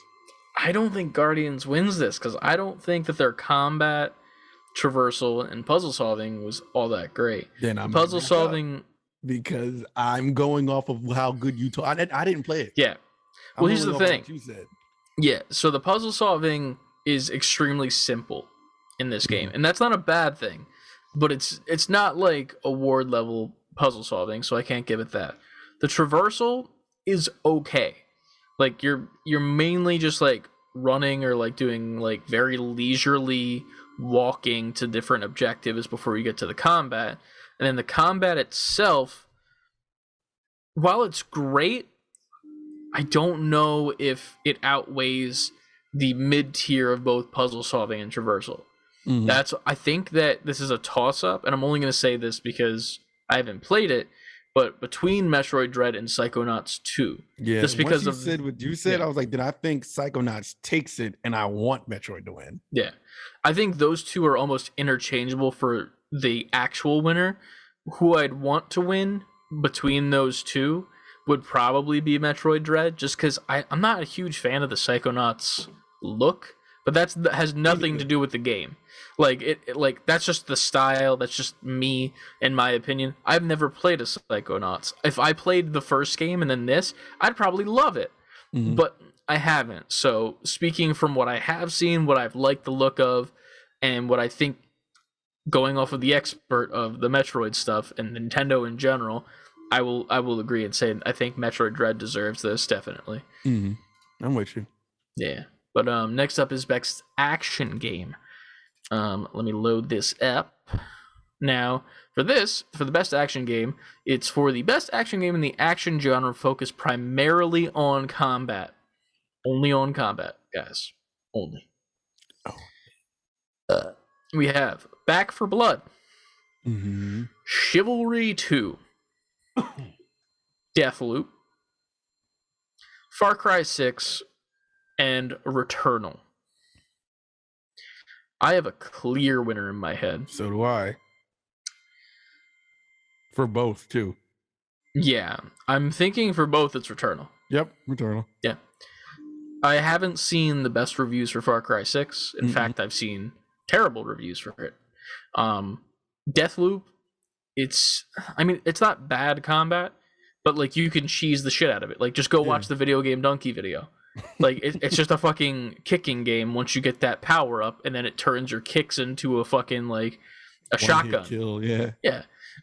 Chivalry, I've not seen the gameplay of it before, but it looks a lot like Mordhau and like different night games like that. So it could be great, but I haven't tried it. Back for Blood I have played. It's okay. It's just a first-person shooter. There's nothing special about it to write home about. It's not like you can do anything special. It's literally just like, here are your guns, find guns while you're going through these zombies, and kill people. And that's it. It's cut and dry, as opposed to Returnal, which does so much cool stuff when it either comes to using the PlayStation controller and having, and I think Josh mentioned this on the stream, I think it's the first game to ever have 2 different gun firing types on one button. It's so fire. That's so dope. Yeah. Like the fact that you can have like your light push to do one thing and then your heavy push is another thing, and like it fights back against you. The movement in that is insane. All of your dodging against the enemies are great. The enemy design is great. The gunplay is great. The gunplay mechanics about how you can power them up and like everything. Traversal is crazy. Yeah. So Returnal wins this, and we need it to win this category because it deserves it. And that's coming from a game that I haven't beat. I don't plan on beating. Because it's just right out of my mouth. Yeah. Returnal is one of those games where I want a sequel, and I didn't even beat the first one. Yeah, 100%. I don't even need to know how it ends. That's another thing. It's like I want to know, but I know that I can't do that without putting in like hundreds of hours into this game, because it is a hard game on purpose, and it's good for that. It's as if you took a Dark Souls game and then put guns in it instead, but better. Ironically, I remember when this came out, people were saying like, whoever made this needs to make this, should just be a Metroid. This looks like Metroid in 3D. That'd be pretty cool. If they made a Metroid based on that. I think we talked about that a little bit back when it first came out. But yeah, Returnal 1000%. If you haven't played Returnal, go play Returnal. You will not beat it, but you will have a great ass time. It is a must if you have PS5. Yeah. All right, next couple categories. We got best VR AR. I don't think we need to talk about that because we have no experience. Innovation and accessibility. I don't think this is one that we can necessarily talk on because we haven't. I don't think either of us changed much of the accessibility settings in games. I do find this category ironic because it's presented by Chevrolet, and one of the options is Forza 5. So I'm going to tell you right now, Forza's going to win. I honestly thought, I didn't even notice that, but I was going to say Forza because Forza historically has a super duper fleshed out accessibility thing in their games. Mm-hmm. So, I mean, if I'm going just based off what they always do, and I think I watched a review for Forza 5, and they were talking about how in-depth it goes with accessibility. So just based off that, obviously I can't answer for the rest of these. I didn't go into the accessibility thing like you said, but based off just its pedigree, I'm just going to say Forza. Yeah. And one thing that I find interesting, and I think Josh was talking about on the stream when they were talking about it, Josh is actually colorblind. So, like, the accessibility settings are the first thing that he goes to when he picks up a game. Mm-hmm. And he was saying that the Forza 5 ones were terrible, because at least for him, because the colorblind settings weren't even accurate, apparently. Oh, I don't know, and I can't speak to it to a different degree, but hearing that, it makes me slightly, like, hesitant. But at the same time, I don't want to be that guy, but it's presented by Chevy. It's a fucking car game that has Chevys in it. Like, it's not even like... They're going to be like, Ratchet and Clank. Here's the thing, though. If any other game wins, I think it's fine. If Forza wins, I think it's rigged. 1,000%.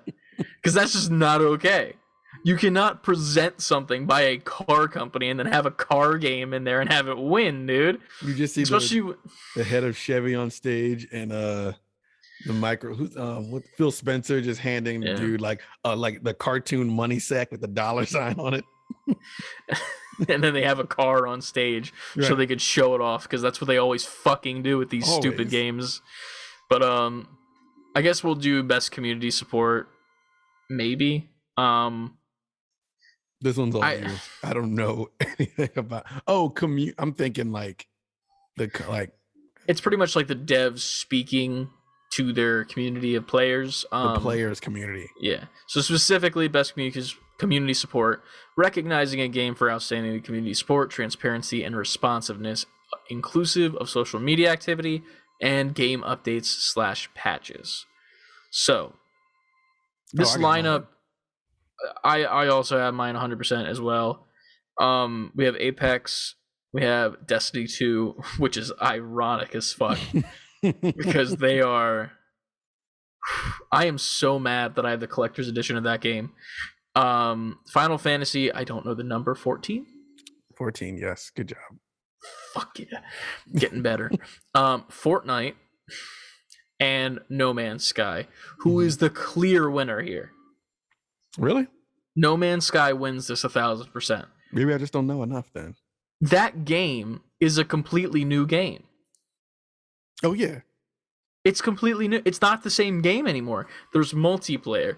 There's so much more that you can do. There's actual interplanetary travel that makes sense. All the stuff, it feels completely upgraded and up-resed. You have more stuff to do, and they've listened to the outrage, and they've changed their game entirely to become something new and better. Mm-hmm. That being said, I want that to win. What's going to win will be Apex. Yeah, that's what I was going to say. Like, clearly. That's what's going to win. But I don't want it to win because I don't agree that it has full transparency or responsiveness. I think that they are super slow to respond to people. I'm getting a phone call from Ryan live on the podcast. Hello. Hello. What's up? Are you hopping on? Oh, I'm recording the podcast right now digitally. Oh. And you're on it. Hey, Ryan. Hello. Ant said hello. You can't hear it, but here we are. Okay. Give me a total of maybe 32 an hour. Okay, well, I can't promise I'll be on that long. Well, Podcast over. Chris has to play games. Did you not say that in, like, the group chat at all? say what? That you were doing the pod tonight? I didn't say that at all, no. Okay, I was, like, wondering why you weren't answering. I did not say that, no. Sorry. No, it's all good. Okay. Let me know if you're still... I'll text you and let me know if you're still down to play, okay? Goodbye! Bye. So that was the thing. So ironically, I was just called to play Apex. Wow. Perfect timing. Yeah, right. So that the devs for that game, they're just a little bit too slow to respond for me when it comes to like problems that the community has. Like, there's always the problem of like, I feel like they're still too greedy with how much they're asking for microtransactions. And yes, obviously it's cosmetic shit, but like, there's got to be a point where they're like, yeah, we're charging too much for this shit that is just shit. They just recently did a collaboration with some like an online retailer called Market. Mhm. That was really tone deaf to me specifically because while some of the skins were cool that were in collaborations, like in-game skins you could get, they were pretty cool, right? Let's just say that. $20 skins, around that much for coins. And you get a gun and some other, like an emote or whatever. But there was merchandise paired with this on the Market store for Apex. So me being an Apex fan, hey, let's get in that Market store and see what's going on. A $45 white t-shirt with a PNG image of one of the skins. That is so fucking tone deaf. That is fucking stupid. That is a slap in the face to your community when you have hardly any fucking merch out and then you do this fucking collaboration with a fashion brand that nobody really knows about in the gaming community specifically, and it's just PNGs on a t-shirt. You're fucking tone deaf. Doing something with that. Yeah, it's bad. You should feel bad. I was gonna say I want Apex to win just because Respawn is usually good with communication. I don't know about that after today as well. See what happened today. You're tapped into the Apex Titanfall, so. the Titanfall news that happened today, which I we'll end up didn't get to talking read it. about. I saw you retweet it, but there's some what shit happening. What did it say? They shut down Titanfall 1 completely. Titanfall 1? Yeah, it's completely. They shut it down. You can no longer buy it anywhere. You can no longer get it, and it will no longer be able to be played at all because their servers have been completely taken over by hackers, and they refuse to fix it. I didn't know that was the reason. I was about to say, well, that is the reason, but they didn't say it's the reason. That's the reason that everyone knows, and they're just trying to be like, yeah, it's like an old game, you know? We, like, really care about Titanfall. It's in our blood here at Respawn with Apex and Titanfall 2, which is also unplayable at the moment because of hackers. Not, like, to the point of Titanfall 1, but, like, where, like, hacked lobbies are almost a given. And, yeah. So people aren't happy. Yeah. Didn't know about that. You're really changing my answer here. Tone deaf as fuck. Well, then I'm just gonna default to just Fortnite. I don't think Fortnite's done anything. But that's my point. I think that the fact that it's just been this flawless execution. I don't know about flawless per se, but at the same time, by comparison to everything else. Listen, Ant, I'm gonna say 3 letters, and those 3 letters are gonna change your opinion on Fortnite. Are you ready? Mm-hmm. MLK. Well, yeah, but I forgot about that. Hey, look at that. Let's just give it to Final Fantasy, you know? Let's just give it to them. That I will not do. I'm still giving it to Fortnite. And I want Apex to win just because it's Respawn. But Fortnite, like, I feel like... I don't blame you for the choice. It's just funny. Plus social media activity, game updates. Fortnite is just crushing that all the time. Yeah. They just put Samuel L. Jackson in the game, bro. Of course they did. There's your weekly Fortnite skin update. Oh, man. All right. Next up. Best mobile game. I'm not talking about it. Best indie. Pokemon Unite. or Genshin is going to win Best Mobile. Pokemon Unite should definitely win that. I don't think Genshin's great on mobile, for being honest. For I just think mobile game. it's so big that it has Yeah. a chance. Plus, it's on Switch, so it's like the cross-platform. Now we're talking about it. Right? But best indie. This is again all you, Ant. Best Indie for outstanding creative and technical achievement in a game made outside of the traditional publisher system. We have 12 minutes, Death's Door, Inscription, Kenna Bridge of Spirits, and Loop Hero. Now, if you've listened to this podcast, you already know that I want Death's Door to win anything it's ever nominated for. That is my personal game of the year. I mean, we'll see. Halo campaign comes out next week. So, but right now, Death's Door is my game of the year. So I want Death's Door to win. I think Kenna will win just because it was more widespread and people gathered. I agree. I agree entirely with your decision. I want to take a second to shout out the fact that 3 of these games are by Devolver. 3 that of tells them, you all you need to know right there. which I love Devolver. Yes. I love everything that they do, and this is proof of that. I have not seen or played Loop Hero, so I can't give any thoughts on it. Same. Inscription is that card game that's not a card game. Yeah. I want to play that and- just because I keep hearing people Yeah. talk about it. I want to play that very badly. And then 12 minutes, we did a quick playthrough in like first impression type video on the channel, and We don't need to it go wasn't back to that. it's not bad, but it's one of those things where I'm like, I'm not super like, I need to know Right. what it's like Returnal almost, but not on the same level of good game, if that Right. makes sense. Like Right. like Returnal is like up here, and I'm like, I don't care what the ending is, but it's fucking great. 12 minutes is like, I don't care what the ending is, it's okay of a game. 12 minutes is an experience to me. It's like you Yeah. should, if you want to see some just some freaky shit like in a game that's constructed differently than a lot of things you're playing, just some Yeah. left field stuff, experience it. It's entertaining to experience, but I'm not like running back to this game. Mhm. It's cool for what it is. They built something that's off the beaten path, I agree. and it's cool to sit with, but not, you don't anticipate running back to play it. I agree entirely. But I want Death's Door to win so badly, because that I had such a fun time with that game, and I know I'm not good at it, but it's another Returnal situation where it's, but at the same time, like, I could, if I had it on Switch, I'd be fine probably. I have it on Steam, and I'm playing it on keyboard and mouse like a fucking like a filthy casual, even though that's kind of not the way that PC Master Race and whatnot. But Kena is 100% gonna win this, just because I feel like it has to.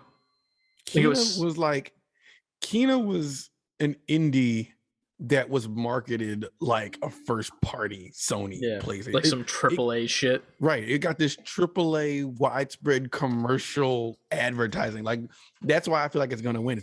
It got so much attention and so many people played it and talked about it. I still kind of want to play it and talk about it. Like, I'll probably get it for dirt cheap now. So like, I'm at some point I was gonna pick it up, because they say it's not even long either. Yeah. And it's kind of like my type of game, Zelda-esque character action game adventure. Hell yeah. But yeah, definitely in the exact same agreement for that one right there. Next up, we have Best Ongoing, which is awarded to a game for outstanding development of ongoing content that evolves the experience over time. It's an abysmal game. Yeah. Not abysmal, but like the games you've just grown to hear about constantly, always. So Apex Legends, Final Fantasy 14 Online, Fortnite, Genshin Impact, and one that shouldn't be on any list unless it was like world's dumbest game, Call of Duty Warzone. Like, I don't Warzone. I just hate the fact that it's hacked to hell. Like, people just jumping in it. See, that's the thing though. It's like, it could be a good game. but it factually isn't because of how many hackers there are, how it's not fun anymore. Like, it's starting to get that way with Apex. Like, there's a part of me that wants to say, fuck Apex, because every once in a while we'll get like one or two hackers, because the hacks that are on the market now are starting to sneak their way through the anti-cheat that they have on PC. So it's starting to get its way in there. Final Fantasy, I don't think I've ever heard anyone speak about. I mean, I heard Ever. people speak about it, but I don't know enough people who are playing it moment to moment enough for me to be like, of course. Yeah. Personally, I don't know a single person that plays that game. Same. Or has even downloaded it. I don't know a person who's talked about it, if that makes sense. I've just heard from the major outlets and podcasts. Exactly. People talk about it. Genshin, I don't know, because I feel like it's ironic to say, but I feel like Genshin's almost more of a money grab than Fortnite is as of this point. Because Fortnite is like, there are a bunch of these skins and whatnot that are happening. Yeah, I can understand that. But nobody's out here buying every single Fortnite skin that comes out, you know? It's just like pumping shit out so that there's something for everyone, as opposed to Genshin, where it's you have to pay to unlock heroes or grind your fucking ass into the ground, pretty much. And I hate that. And that really pisses me off. This category, like the reason I said abysmal at first, because this category seems like the most boring category. Like, these are the games that, like, you could have this same category next year and just have the same games. You could change the name to games that just won't fucking die. Right. Like, I feel like I'm just gonna default to Fortnite again for the same exact reason I chose Fortnite before. I'm pretty sure they won last year too. Yeah, and I can keep seeing it happen, but I feel like Fortnite, and obviously I'm not the one part of the audience playing Fortnite all the time, but at the same time, it's becoming like, all right, I get it. Because now all their character reveals aren't even like shocking. It's just like, oh, they're in it now. Yeah. Like, it's whatever. Who cares? Like, it's not like fun anymore. Yeah. Like, I forget what one of the big first characters they got was. I don't think it was Mando, but like, it was around that time when they first released Mandalorian is when they started putting like known characters in the game, I believe. Don't quote me on this, because obviously I'm not like super into Fortnite. But like, I remember that was one that really drove me to get in there and like start playing. I remember they had the Marvel event with Thanos where you could play as him and shit, and like, those were like events, dude. Like, you could go and get fucking Mando in the battle pass and level him up and like get his different armor pieces and shit. You could go play as fucking Thanos and like be him. You could get him as a skin and do the fucking floss as Thanos or whatever, which is like, it's funny memes at all, but it's also like huge. As opposed to now, where it's like the picture for Fortnite on this fucking website for the Game Awards has Carnage front and center from Marvel. Like, that's insane. Yeah. It's almost as if like it's a Marvel game, and these, like, you could tell me that the chick in the middle is like some weird version of Elsa, like, and it's like a Disney game. Future and then Elsa. on the guy on the right is like Buzz Lightyear or some shit on vacation. I don't know. Went really hard. The guy on the right looks like the old man from Up, just super jacked and tall with a gun. Hell yeah. Wearing floral shorts and a Hawaiian shirt. But yeah, I think the Fortnite wins it yet again. If not Fortnite, Apex. Warzone should never be nominated for a thing. Especially in its current state. These games is just like I'm almost, it's kind of like, it'd probably be counterproductive to their business. Yeah. But it's like Game Awards could drop a trailer and be like Fortnite 2. And even though I don't play it, I'd be like, finally. Like, just but where do you go? You put all these people in this game. Where do you go? Overwatch 2, baby. Yeah, well, that's a whole nother bullshit can of worms right there. Best ongoing game, Overwatch. Remember when that used to be a thing and that was in the category? At the time, yeah. Rest in peace, Overwatch. Well, Overwatch 2 would have came out like it was supposed to, and that company would have been, upstanding citizens that will probably be here. That would be, but it ain't. Sadly, well, not. I mean, I don't care that the game's not here. It's more sadly that the shit happened. But Right. I digress. This next one, it's not that I don't want to give it its time, but I haven't played any of these games. Me neither. But I want to play a majority of them. Like, a lot of them look really, really cool, but I don't have any experience, so I don't want to, like, guess to be like, if I had to guess, I'd say Life is Strange, but we'll just say that we'll do a quick rundown. Games for Impact, for a thought-provoking game with pro-social meaning or message. Before Your Eyes, Boyfriend Dungeon, Chicory, A Colorful Tale, Life is Strange, True Colors, and No Longer Home. I don't know any of these besides Life is Strange, so I think that wins. I heard good things about Chicory, but I don't know enough about Chicory to have anything to say about it. So I don't know. Yeah, I really like the look of Before Your Eyes. I like the look of No Longer Home. And I love the name of Boyfriend Dungeon. So, like, all of these games I'd love to play, but, like, I feel like just because of the...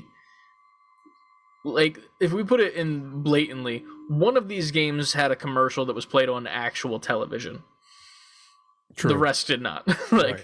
No offense. And it's not that that makes them any less impactful, but one of them was mass marketed. So I feel like the impact is a little bit heavier there, but at the same time, I could not tell you the others, so I don't want to disrespect the other games when I actually want to play the fuck out of them. Right. So like it's like just because I heard good things about Chicory through other outlets, I'm like, I guess I want that to win just because it's different. Yeah. And I feel like Life is Strange is gonna win just because it's already has a pedigree, like it's Life is Strange. Yeah, 100%. But next up, what do we got in? Best performance awarded to an individual for voiceover acting, motion and or performance capture. We have Erica Mori as Alex Chen in Life is Strange True Colors. Giancarlo Esposito as Anton Castillo from Far Cry 6. Jason Kelly as Colt Vaughn from Deathloop. Maggie Robertson as Lady Dimitrescu from Resident Evil Village. And this is what I was waiting for. Akaga as Juliana Blake from Deathloop. Dude, her name is go awesome. With the Deathloop people. Yeah, I gotta go with my man Jason Kelly as Colt. See, when they were going over this in the haptic stream, I was like, immediately, I don't know which one it was, but whoever the person is that did Juliana, I love her. Yeah, she's great too. I love her. And, like, here's the thing. All respect to Jason Kelly, but I feel like Colt's character was literally just him saying fuck a lot. Well, yeah, that's true. Like, and that's not bad per se, but, like, Juliana really brought a lot of, like, nuance to the role, at least from the point of the game where I'm at, where I'm still, like, where she's, I assume at some point she's gonna have, like, a change of heart or something, because, you know, games. Yeah. And I'm still at the part where she's, like, 100% protecting a loop and doesn't give a fuck about anything besides that, and just cares about, like, toying with you and treating you like a piece of shit, like you're an idiot while you're playing through the game. I love it. All right, she plays it well. You sold me on her, so I'm gonna pick her. It was either gonna be one of the Deathloop people. Yeah, because she has way more character. Mm-hmm. And maybe I just got up to the game. I'm not far enough in the game, so all I did was hear him say "fuck." But I mean, her. But I don't hate it. But at the same time, Giancarlo is going to get that award. Yeah, he's going to be on stage. That's just why. Because he's Giancarlo. Yeah, 100%. At the same time, I feel like that's slightly unfair, but at the same time, my opinion doesn't matter.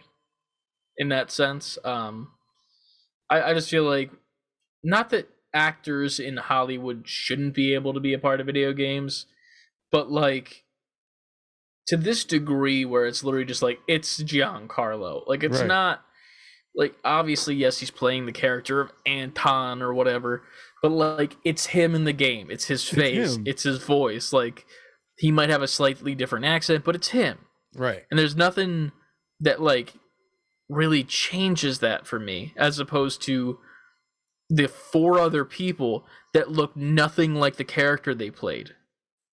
Like, that's the thing. It's like, They're not like carbon copies of their characters. They are portraying a person that is not them, and I love that. Right. As opposed to Giancarlo as him. Because it's escapism. Like if I just hear Giancarlo as Anton, I was like, all right, well, it's just Giancarlo. Yeah. And if I see him, I'm like, oh, it's the guy from Breaking Bad, or it's fucking him from Mando. Like Right. I see his roles that he's in, as opposed to the character of Giancarlo, whoever the fuck he's playing. Yeah. But like, that's just me personally. He will win, but I think that Ozioma Akaga. Dude, your name is dope. Right. She sounds like she's the video game character. Yeah. Switch the names. Right. Her real name is Juliana. It's Ozioma Akaga. Yeah. Yeah. Hell yeah. But also I did not know that the lady that played Lady D looks like that, and it's really funny to me.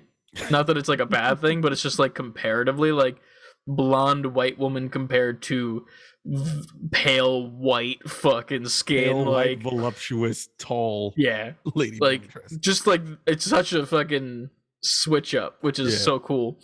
But yeah, man. And Eric Mori, I'm sure you did a good job. I don't want to just leave you out now after we talk. I just don't know from Life is Strange, so I can't give any love there. Right. But yeah, definitely thinking Juliana should win that personally. Next up is best audio design. Best in-game audio and sound design. We got Deathloop, Forza 5, Ratchet and Clank, Resident Evil Village, and Returnal.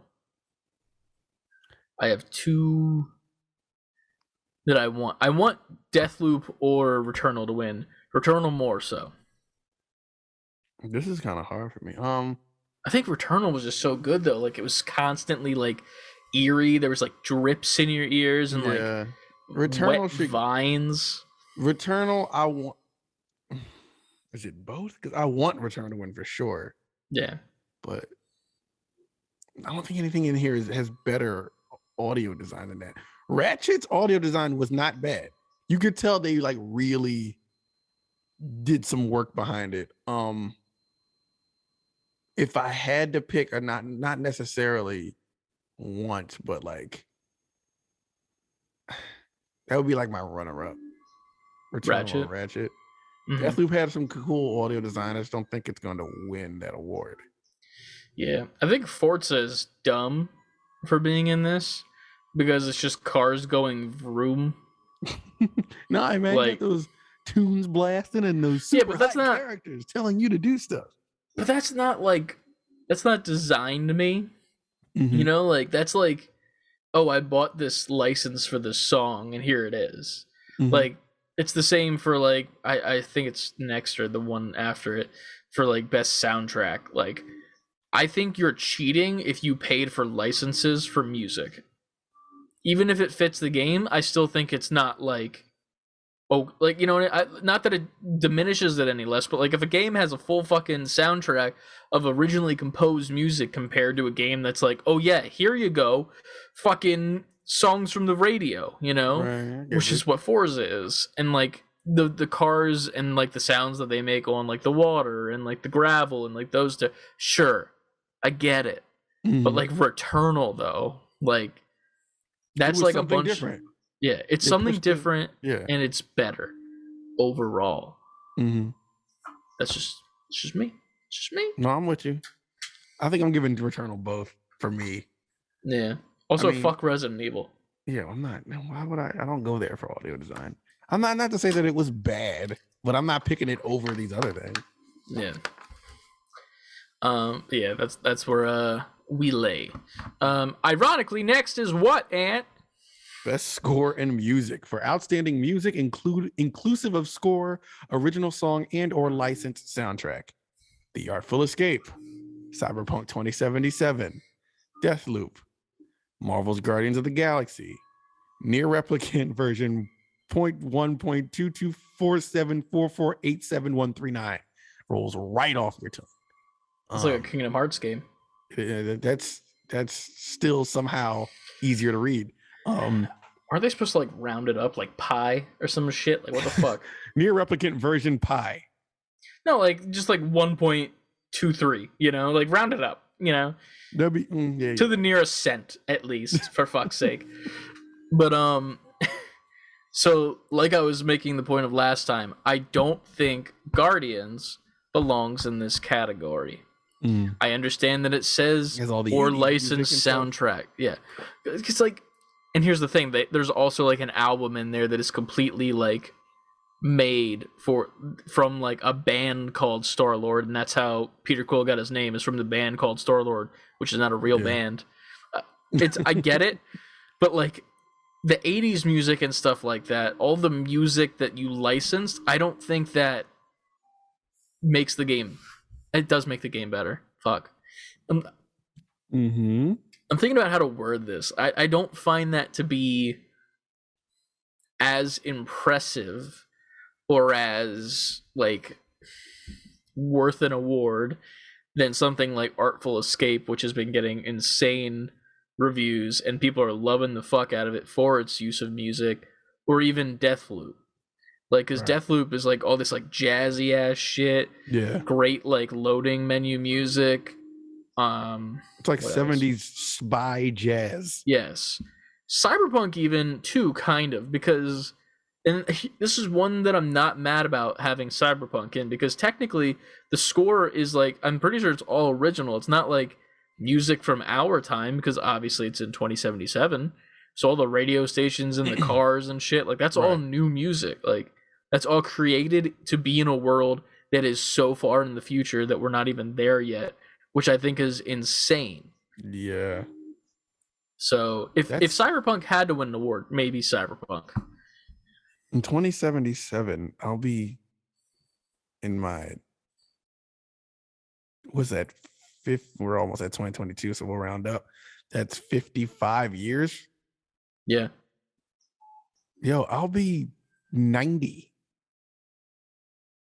Trenton will be 60. It's getting depressing. So, Artful Escape, I feel like is going to win. Yeah. And I don't even know who to get. I didn't play Nier, so I have no idea. Yeah, neither did I. I can't even talk to it. I guess Deathloop and then Artful Escape, because I feel like it's going to take it. Yeah. I could see Cyberpunk winning this. Mm-hmm. I'm not saying that it will win, but if it does, I won't be surprised. Because it's not a bad soundtrack. Like, if there's one thing that's okay about the game, it's the soundtrack. Mm-hmm. You know, so, and the voice acting is pretty good too as well. But fucking Deathloop, I think, and Artful Escape are tied for me, just because I don't have experience with Artful Escape, and I think Deathloop's just great overall. And then Marvel's Guardians, I can't give it to them. I can't do that, knowing that half the music in the game is specifically made from the 80s. Like, I can't do that. They also have fucking Rick Astley's Never Gonna Give You Up in it as well, which is great. And like that in and of itself deserves like an award itself, but like no. I mean, but it does fit the criteria. It just is scoring music. Outstanding music, licensed soundtrack. But I for me, I can't. That's just with me. I can't give kudos to someone for spending money on a song to play in a game. I can't do that. As opposed to a fully obviously I know that they paid the composers, just so we get that out of the way, and nobody can say that, but still, that's just me. I got you. Next up, best art direction. We're down to the final 4 categories. We got The Artful Escape, Deathloop, Kena, Psychonauts 2, and Ratchet & Clank Rift Apart. This is for outstanding creative and or technical achievement in an artistic design and animation. Such different looking games. Yeah, I could see it winning, but I'm not a fan of the art style of Artful Escape. Another game I could see winning is Psychonauts 2, because it's not traditional, or it has its own art style. So while I'm not typically attracted to that art style either, I could see it just because they went. I could see both these games getting it just because they're different. Yeah. So with that said, I think because I think Psychonauts will take it. Mm-hmm. Uh, you know what? I want Psychonauts to take it by comparison to these other things. I don't think Ken is doing anything groundbreaking. Ratchet and Clank is just an updated version of the other Ratchet and Clank games. While it looks amazing graphically, I don't think it's like a technical, like, I guess it is a technical achievement if we're just talking next gen. It's a hard one. This is a hard one. I don't know. I might have to double down on Psychonauts. And I don't think Deathloop is that artistically breathtaking or groundbreaking, I should say. I don't think that Deathloop is like really an artistic game at all. Like, if you would call it, I would just say it's got a cool style and feel, as opposed to like the design and the animation behind it. As far as animation and design, I feel like Artful Escape takes this and runs with it. Just because it's something new and different, as opposed to everything else which we've pretty much seen before, whether it be from what's the fucking game called? The ones that Arcane does. Dishonored. What'd you say? Dishonored. Oh yeah. Like that, it's a Dishonored game with guns. Like, straight up. Kina is just a Pixar movie that you can play. Psychonauts is just Psychonauts 1. And then Ratchet and Clank is Ratchet and Clank, but with better fur. So, like, I feel like Artful Escape really showed up for the best art direction and was like, yeah, that's the one we want to win. Like, they didn't care about anything else, as far as I know, because I didn't play the game yet. But they were like, that's the category we want. So I think Artful Escape for both, personally. Okay. So yeah. Next up, best narrative for outstanding storytelling and narrative development in gaming. In a game. Deathloop, It Takes Two, Life is Strange, True Colors, Marvel's Guardians of the Galaxy, Psychonauts 2.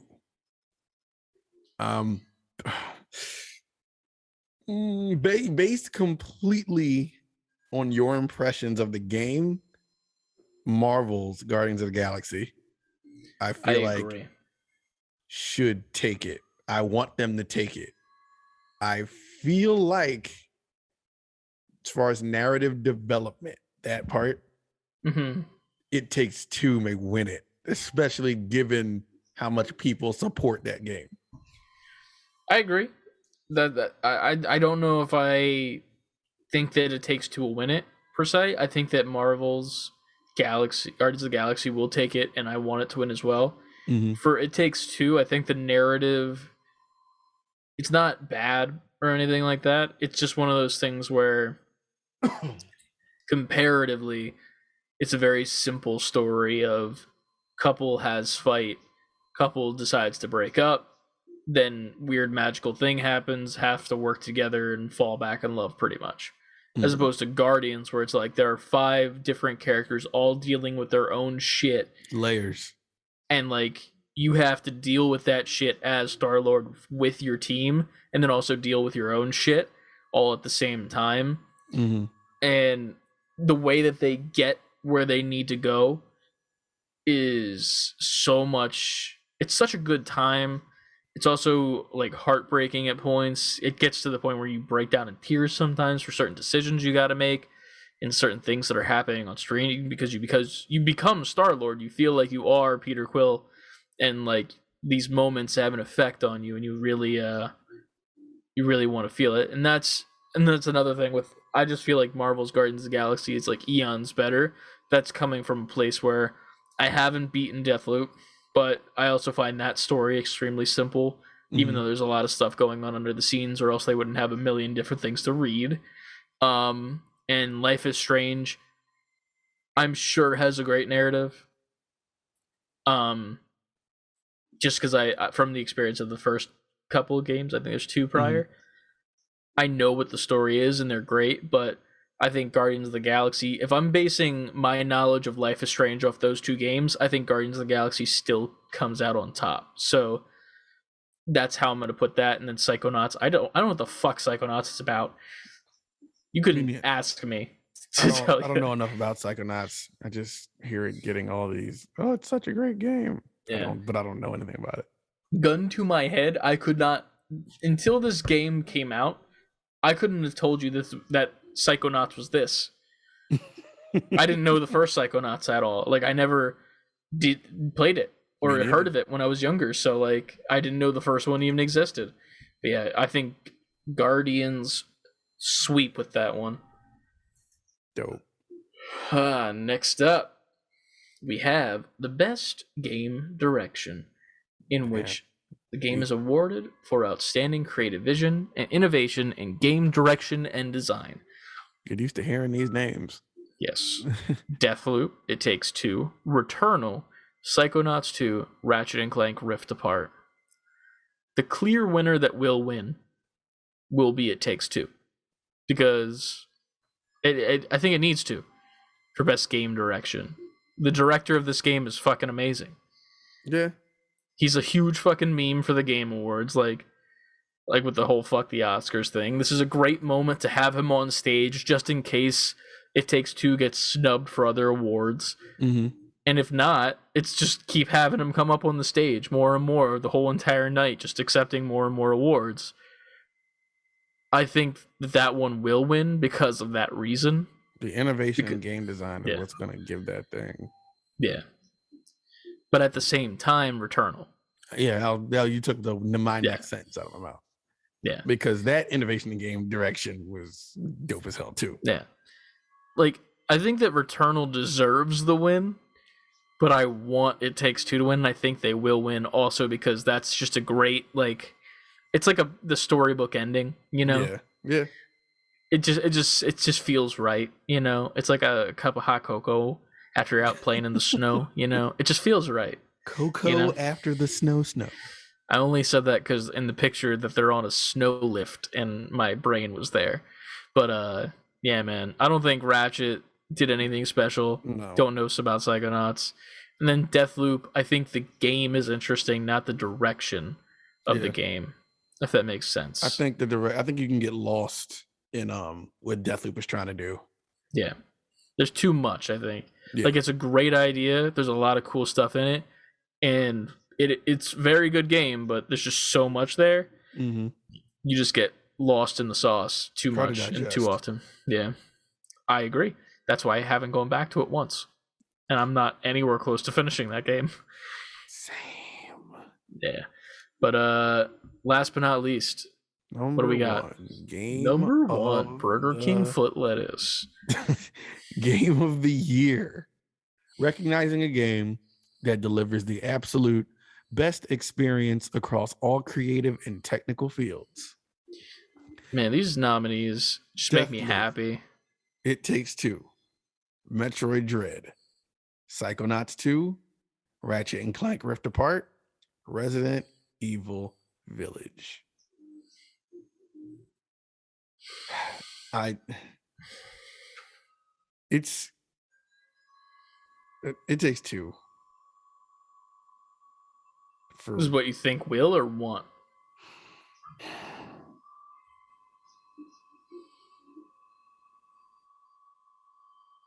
I think it will.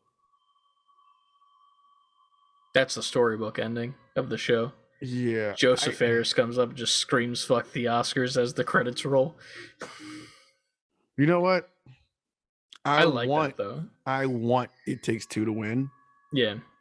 And I feel like they'll try and give it to it might be surprising to hear me say, but Ratchet and Clank. Because I feel like that PlayStation army, pretty much. Like, Ratchet and Clank has so much hype behind it. I could see like the PS5, the fanboys come out and like give PlayStation that like nail in the coffin, like that. Yeah. Push them over the finish line. I could see that. I love Metroid Dread, but I wouldn't give it game of the year. I feel like that's a personal choice, and I don't think that would actually happen.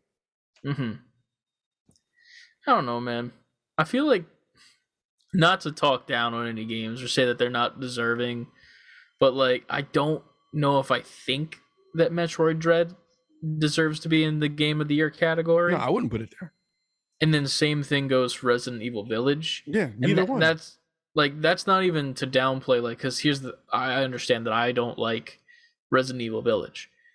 Like, keep that in mind. If I can look at it objectively, I don't understand why you would call that game of the year, even without my biases of not liking the game. And that's also coming from the point of view where, like, I don't know what Psychonauts 2 is at all, but I know that it belongs in this category. Now here's the thing though. I don't know what I would put in Returnal. I don't know if I put Returnal in for game of the year. I would put them in over Resident Evil. Yeah, but I'm thinking like I would put Guardians of the Galaxy in 100%, just because I feel like it should. I think it's gonna win like best narrative and like best action, which in my mind is like, okay, so you won those two categories, but you're not game of the year.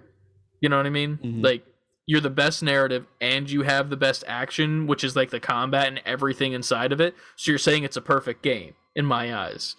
And that's also if it wins that. Right. But the only reason I would understand why Guardians is not here is because Guardians kind of just came out. Yeah, but like that's the reason though. Like, didn't Dread just came out too? Like a month prior to that. But Psychonauts just came out recently too. Psychonauts came out before both of them, didn't it? I thought it came out recently because I've only heard about it recently. Summer. I don't know. Deathloop only came out a month ago as well. A month or two ago. Maybe 2. Maybe 3. I don't know. Time's a construct. I feel like Guardians came out so recently though that people are like, I feel like a lot of people haven't even played it. And that's dumb. Because you should play it because it's good. But I don't know, man. I think that the storybook ending is that for the previous category, It Takes Two wins for game direction. And then for game of the year, they win as well. And like, I'm okay with really makes some joke like, you shouldn't have gone too far, man, because you also won game of the year. And then that's when we get like the whole like Joseph Ferris love, and it's just a overall good time and like whatnot. With that, and that being the choice, do you have any predictions for the show for like reveals or anything that's going to happen at the show? Because one of my main ones is that Joseph Ferris is going to announce a new game. I can see that happening. I think that it's either with, because here's the I think it works perfectly with winning game of the year, like, or even game direction. Like, once he wins an award, let's say he wins like one of the early ones, and they know that he's not winning game of the year, because I assume they know so that they can do their speeches and stuff, because they have to send it in and whatnot. But like, that would be the perfect time to be like, thank you guys so much for the game of the year, blah blah blah blah blah. Also, new game, you know, like just straight up and just like toss it out there. Here's the new game, whatever it is. Obviously, it's going to be the same format because this format works so well for them at Hazelight. Other than that, I forget what else I said. I have to look at the YouTube chat. What about you? I think that we're going to get, I think Nintendo's going to have a lot to say. Only because they haven't said a lot since they finished off Smash. True. And they know they had that one conference where they had like that new Kirby game is coming out, like little things like that. Bayonetta 3. I think because this is still the year of I think it was Zelda's 35th. I think we're going to get more like old games remastered. Like we got that one Game Boy Zelda remastered for Switch. I could see them coming out with something like that. I could see them porting Wind Waker and was it Twilight Princess HD from, because that was still on Wii U. I could see them putting the ports of that on Switch now, and they're going to have like there'll be like a reel of that, like these big upgraded Zelda things, and then we get another more fully fleshed out Breath of the Wild 2. We get the Breath of the Wild 2 title. And I think they say also, though, Breath of the Wild 2 is not coming out till like end of 2022. Okay. I don't think Breath of the Wild 2 comes out like until like this time next year, holiday season. I could see that, definitely. It gives them enough time to start pulling out all the ads for the Switch Pro that they're lying about. Exactly. One of my main things, another thing that I am predicting for it, one thing that always happens is celebrity guests and like people coming out. They've already announced some, like the actor who plays Shang-Chi and stuff like that, but I think they're not going to announce it. I think that Pedro Pascal is going to come out with his co-star, which I don't know the name of, and they're going to show the trailer for the Last of Us HBO show. I could see that happening. I think this is going to be the debut trailer, whether it be like a quick like 30-second TV ad or like a full like 2 to 3 minute one. I think this is the first time we get to see what Joel and Ellie look like, what the world looks like. Another thing that I'm reading off of the haptic chat of what I said now. I feel like we get a little bit more Horizon Forbidden West shit, since that's like right around the corner. True. Even if it's just showing the same shit, I assume that they're gonna put like a different like outfit or like show off some weapon moves or like different like things that they've added, just like a little sprinkle of some new, just to keep you, keep the interest there. I also, this is a very vague ass one, but I said I think they're going to show one specific indie game that none of us know of, but it's going to be like fucking insane, and we're all gonna like legitimately, I don't know why, but I have a feeling that there's just gonna, like, there'll be a couple indies, but I think there's just gonna be one that sticks out for everyone, and it's gonna just be like, phew. And my last one, I think, was KOTOR. I want to see some more of the remastered shit, because and I said it in their chat and they didn't necessarily agree. I said it's been long enough since we've seen that it's becoming a thing that we should at least have like a cinematic trailer or some sort of like up-res, like, this is what it used to look like, this is what it looks like now, because it's been on Switch now for like 2-ish months, I think it's been out so far, and like people are loving it because it's KOTOR. Everyone loves it. If you don't know what that is, it's Knights of the Old Republic from Star Wars. And the remaster that was announced at the PlayStation event, I think they just really need to come out and be like, yeah, we're really going ham with, even if it's just to show like a character render, you know. But that's my final. I think that given the reception to Metroid Dread, we finally see whatever Metroid Prime 4 is looking like at this point, because that's like the elephant in the room at Nintendo. Like, where the fuck is this game at? But Metroid had such a good year. I think we're going to get the Metroid Prime remaster that's been rumored since forever, and they're finally going to be like, here's your first look at Metroid Prime 4. All right. I think we get a glimpse, not like a full-blown thing. We get a glimpse at the Mario movie. I don't want it. You don't want it? Hey, it's fine. I just don't want it. There's so many things rumored to be coming, because it could literally be anything. Because I could see the Metal Gear Solid remakes that's been rumored forever. The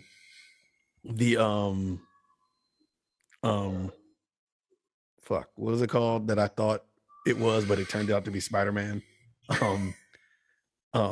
Infamous. I always forget that name for some reason. You didn't forget it in that clip. No, I did not. It's infamous. Yo, it's infamous. And then Spider-Man just starts kicking shit. It's like, it's infamous. Wait, no, it's way better than that. Yes, sir. I don't know, Twisted Metal, Sly Cooper. These are all things that are supposedly in the works to be coming. Yeah. But Microsoft, they're going to show up with something. I know that's like right before Halo comes out, so we'll probably like see some kind of crazy Halo sizzle reel there. Yeah. But I think they're going to come with something that we don't see coming, like something huge. Because honestly, with the track record, Microsoft shows up at these Game Awards, big time every time. That's where they They do. showed the Series X. Last year they showed like Fable was coming and Perfect Dark was coming, and they seem to show up with like guns blazing at the Game Awards. So I don't know what it is, but Microsoft's going to have something that's a big deal Gotcha. at the Game All Awards. right. I could see that. Yeah. I don't think we see God of War. That was one thing that I was seeing people talk about. I don't think we see it. I don't think there's any reason to see it. I don't think there's any reason to see it right now either. What was another thing? I assume maybe some sort of Apex stuff, because I mean last year they did the whole like live, the voice actor was there as Mirage, but like on the screen, and like that digital thing. Yeah. So maybe that, and like they'll show off something. There's a part of me, and I said this in the Haptic Intel chat, and I'm going to say it again on our podcast just to put it in the universe. Titanfall 3, please. Thank you. I don't know. Given what you just said and then what's going on with Apex, now I feel like I'm not going to see that. I agree. I mean, I was kind of joking on Twitter with what is going on with Titanfall 1 on their servers.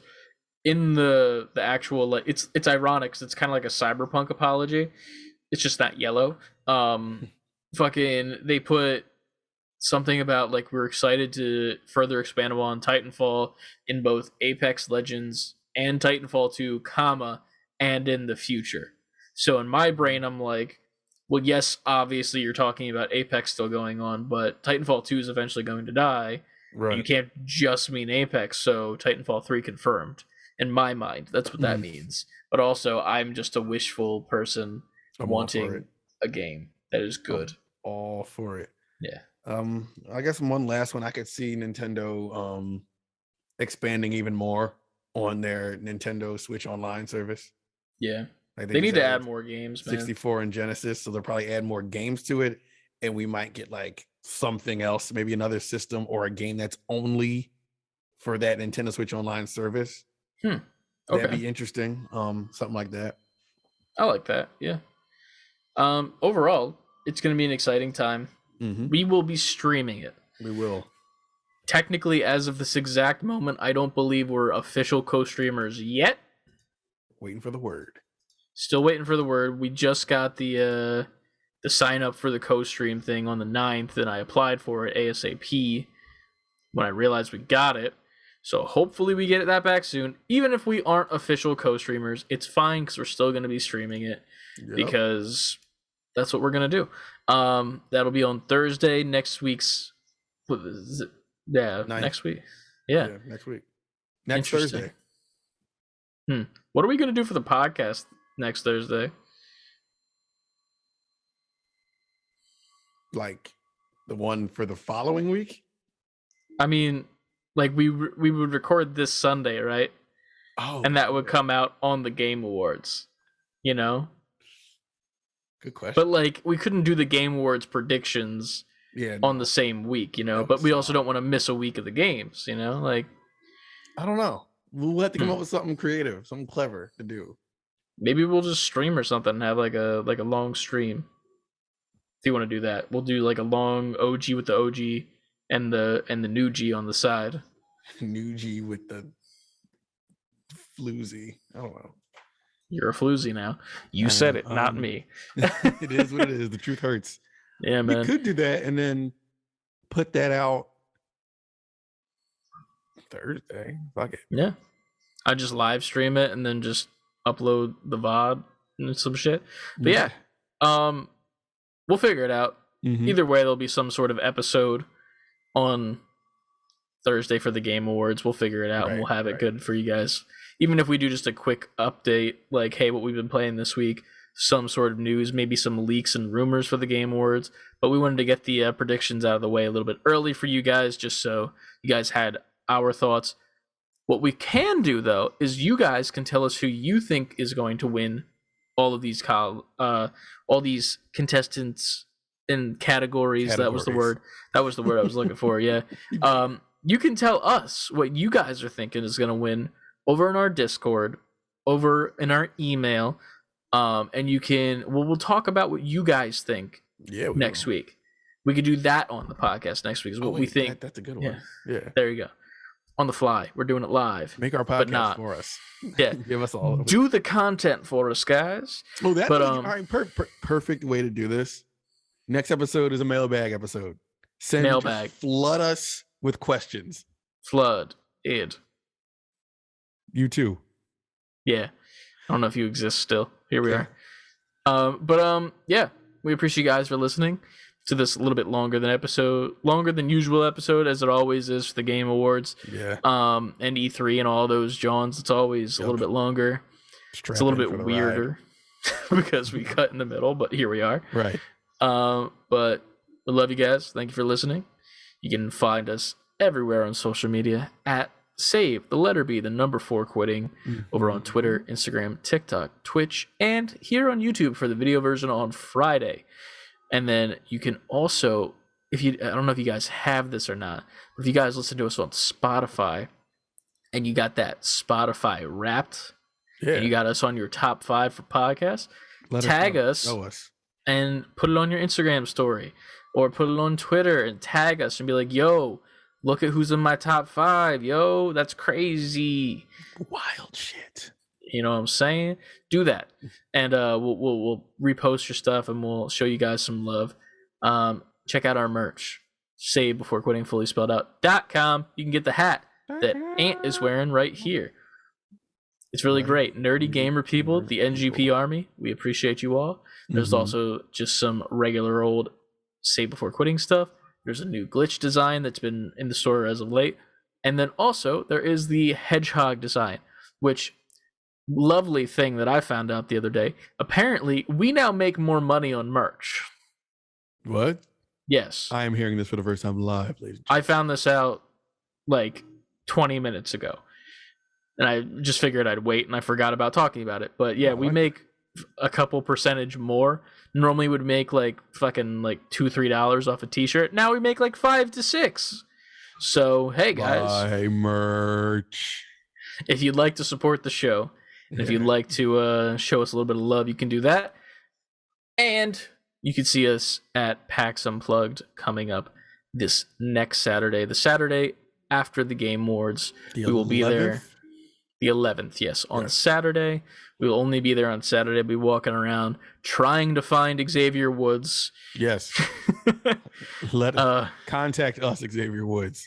We're trying to find Xavier Woods, a.k.a. Austin Creed's host of G4, which I've been binge watching all the G4 content as of late, because apparently it's fully back. It's so good. Really? They're live streaming like 9-hour streams every Monday, Wednesday, and Friday. And it's like starts off with like normal like, hey, how you guys doing gameplay, then it goes into X-Play, then you got Attack of the Show, and then you have a post-podcast wrap-up. 9-hour stream, all live on Twitch and YouTube. I had no idea. I knew it was back. I just didn't know how, if this makes sense, how back it was. Same. And then I randomly got a suggested video for something. It was, I think it was their Thanksgiving video where they all came back, and like Olivia Munn was there and shit. And like she's not there now because she's pregnant or something, I think. But yeah, they like introduced the whole new cast. They're doing a D&D thing. I don't know why I'm giving them a free ad, but hey, we give them a free ad. Maybe they give us a free ad. Hey, how you doing? Hey, we'll not join the G4 army. I would love to join. Yeah, man. SB4Q with the G4. SB4Q4G4. What's up? Hashtag that shit. Hashtag it, baby. And yeah, that's about all we got here at the Save Before Quitting podcast. Just make sure you guys always save before quitting. See, that's how you do it when we have the lag like that. Yeah, now I'm interested to see how that sounds. It's gonna be great because I just extended mine, so now you can like line it up perfectly in post. Oh, that's right. I can control that. We could have done that the other week. To not do it. Now I'm just gonna leave it off. Oh shit. Well, here we are, and that's the show. Get fucked.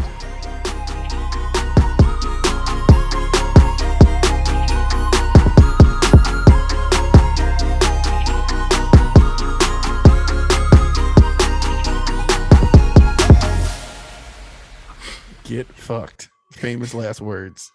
Get fucked. Yeah. How that fucking going that you got? Bitch. penetration. All right. I am ceasing recording. Yes, me too.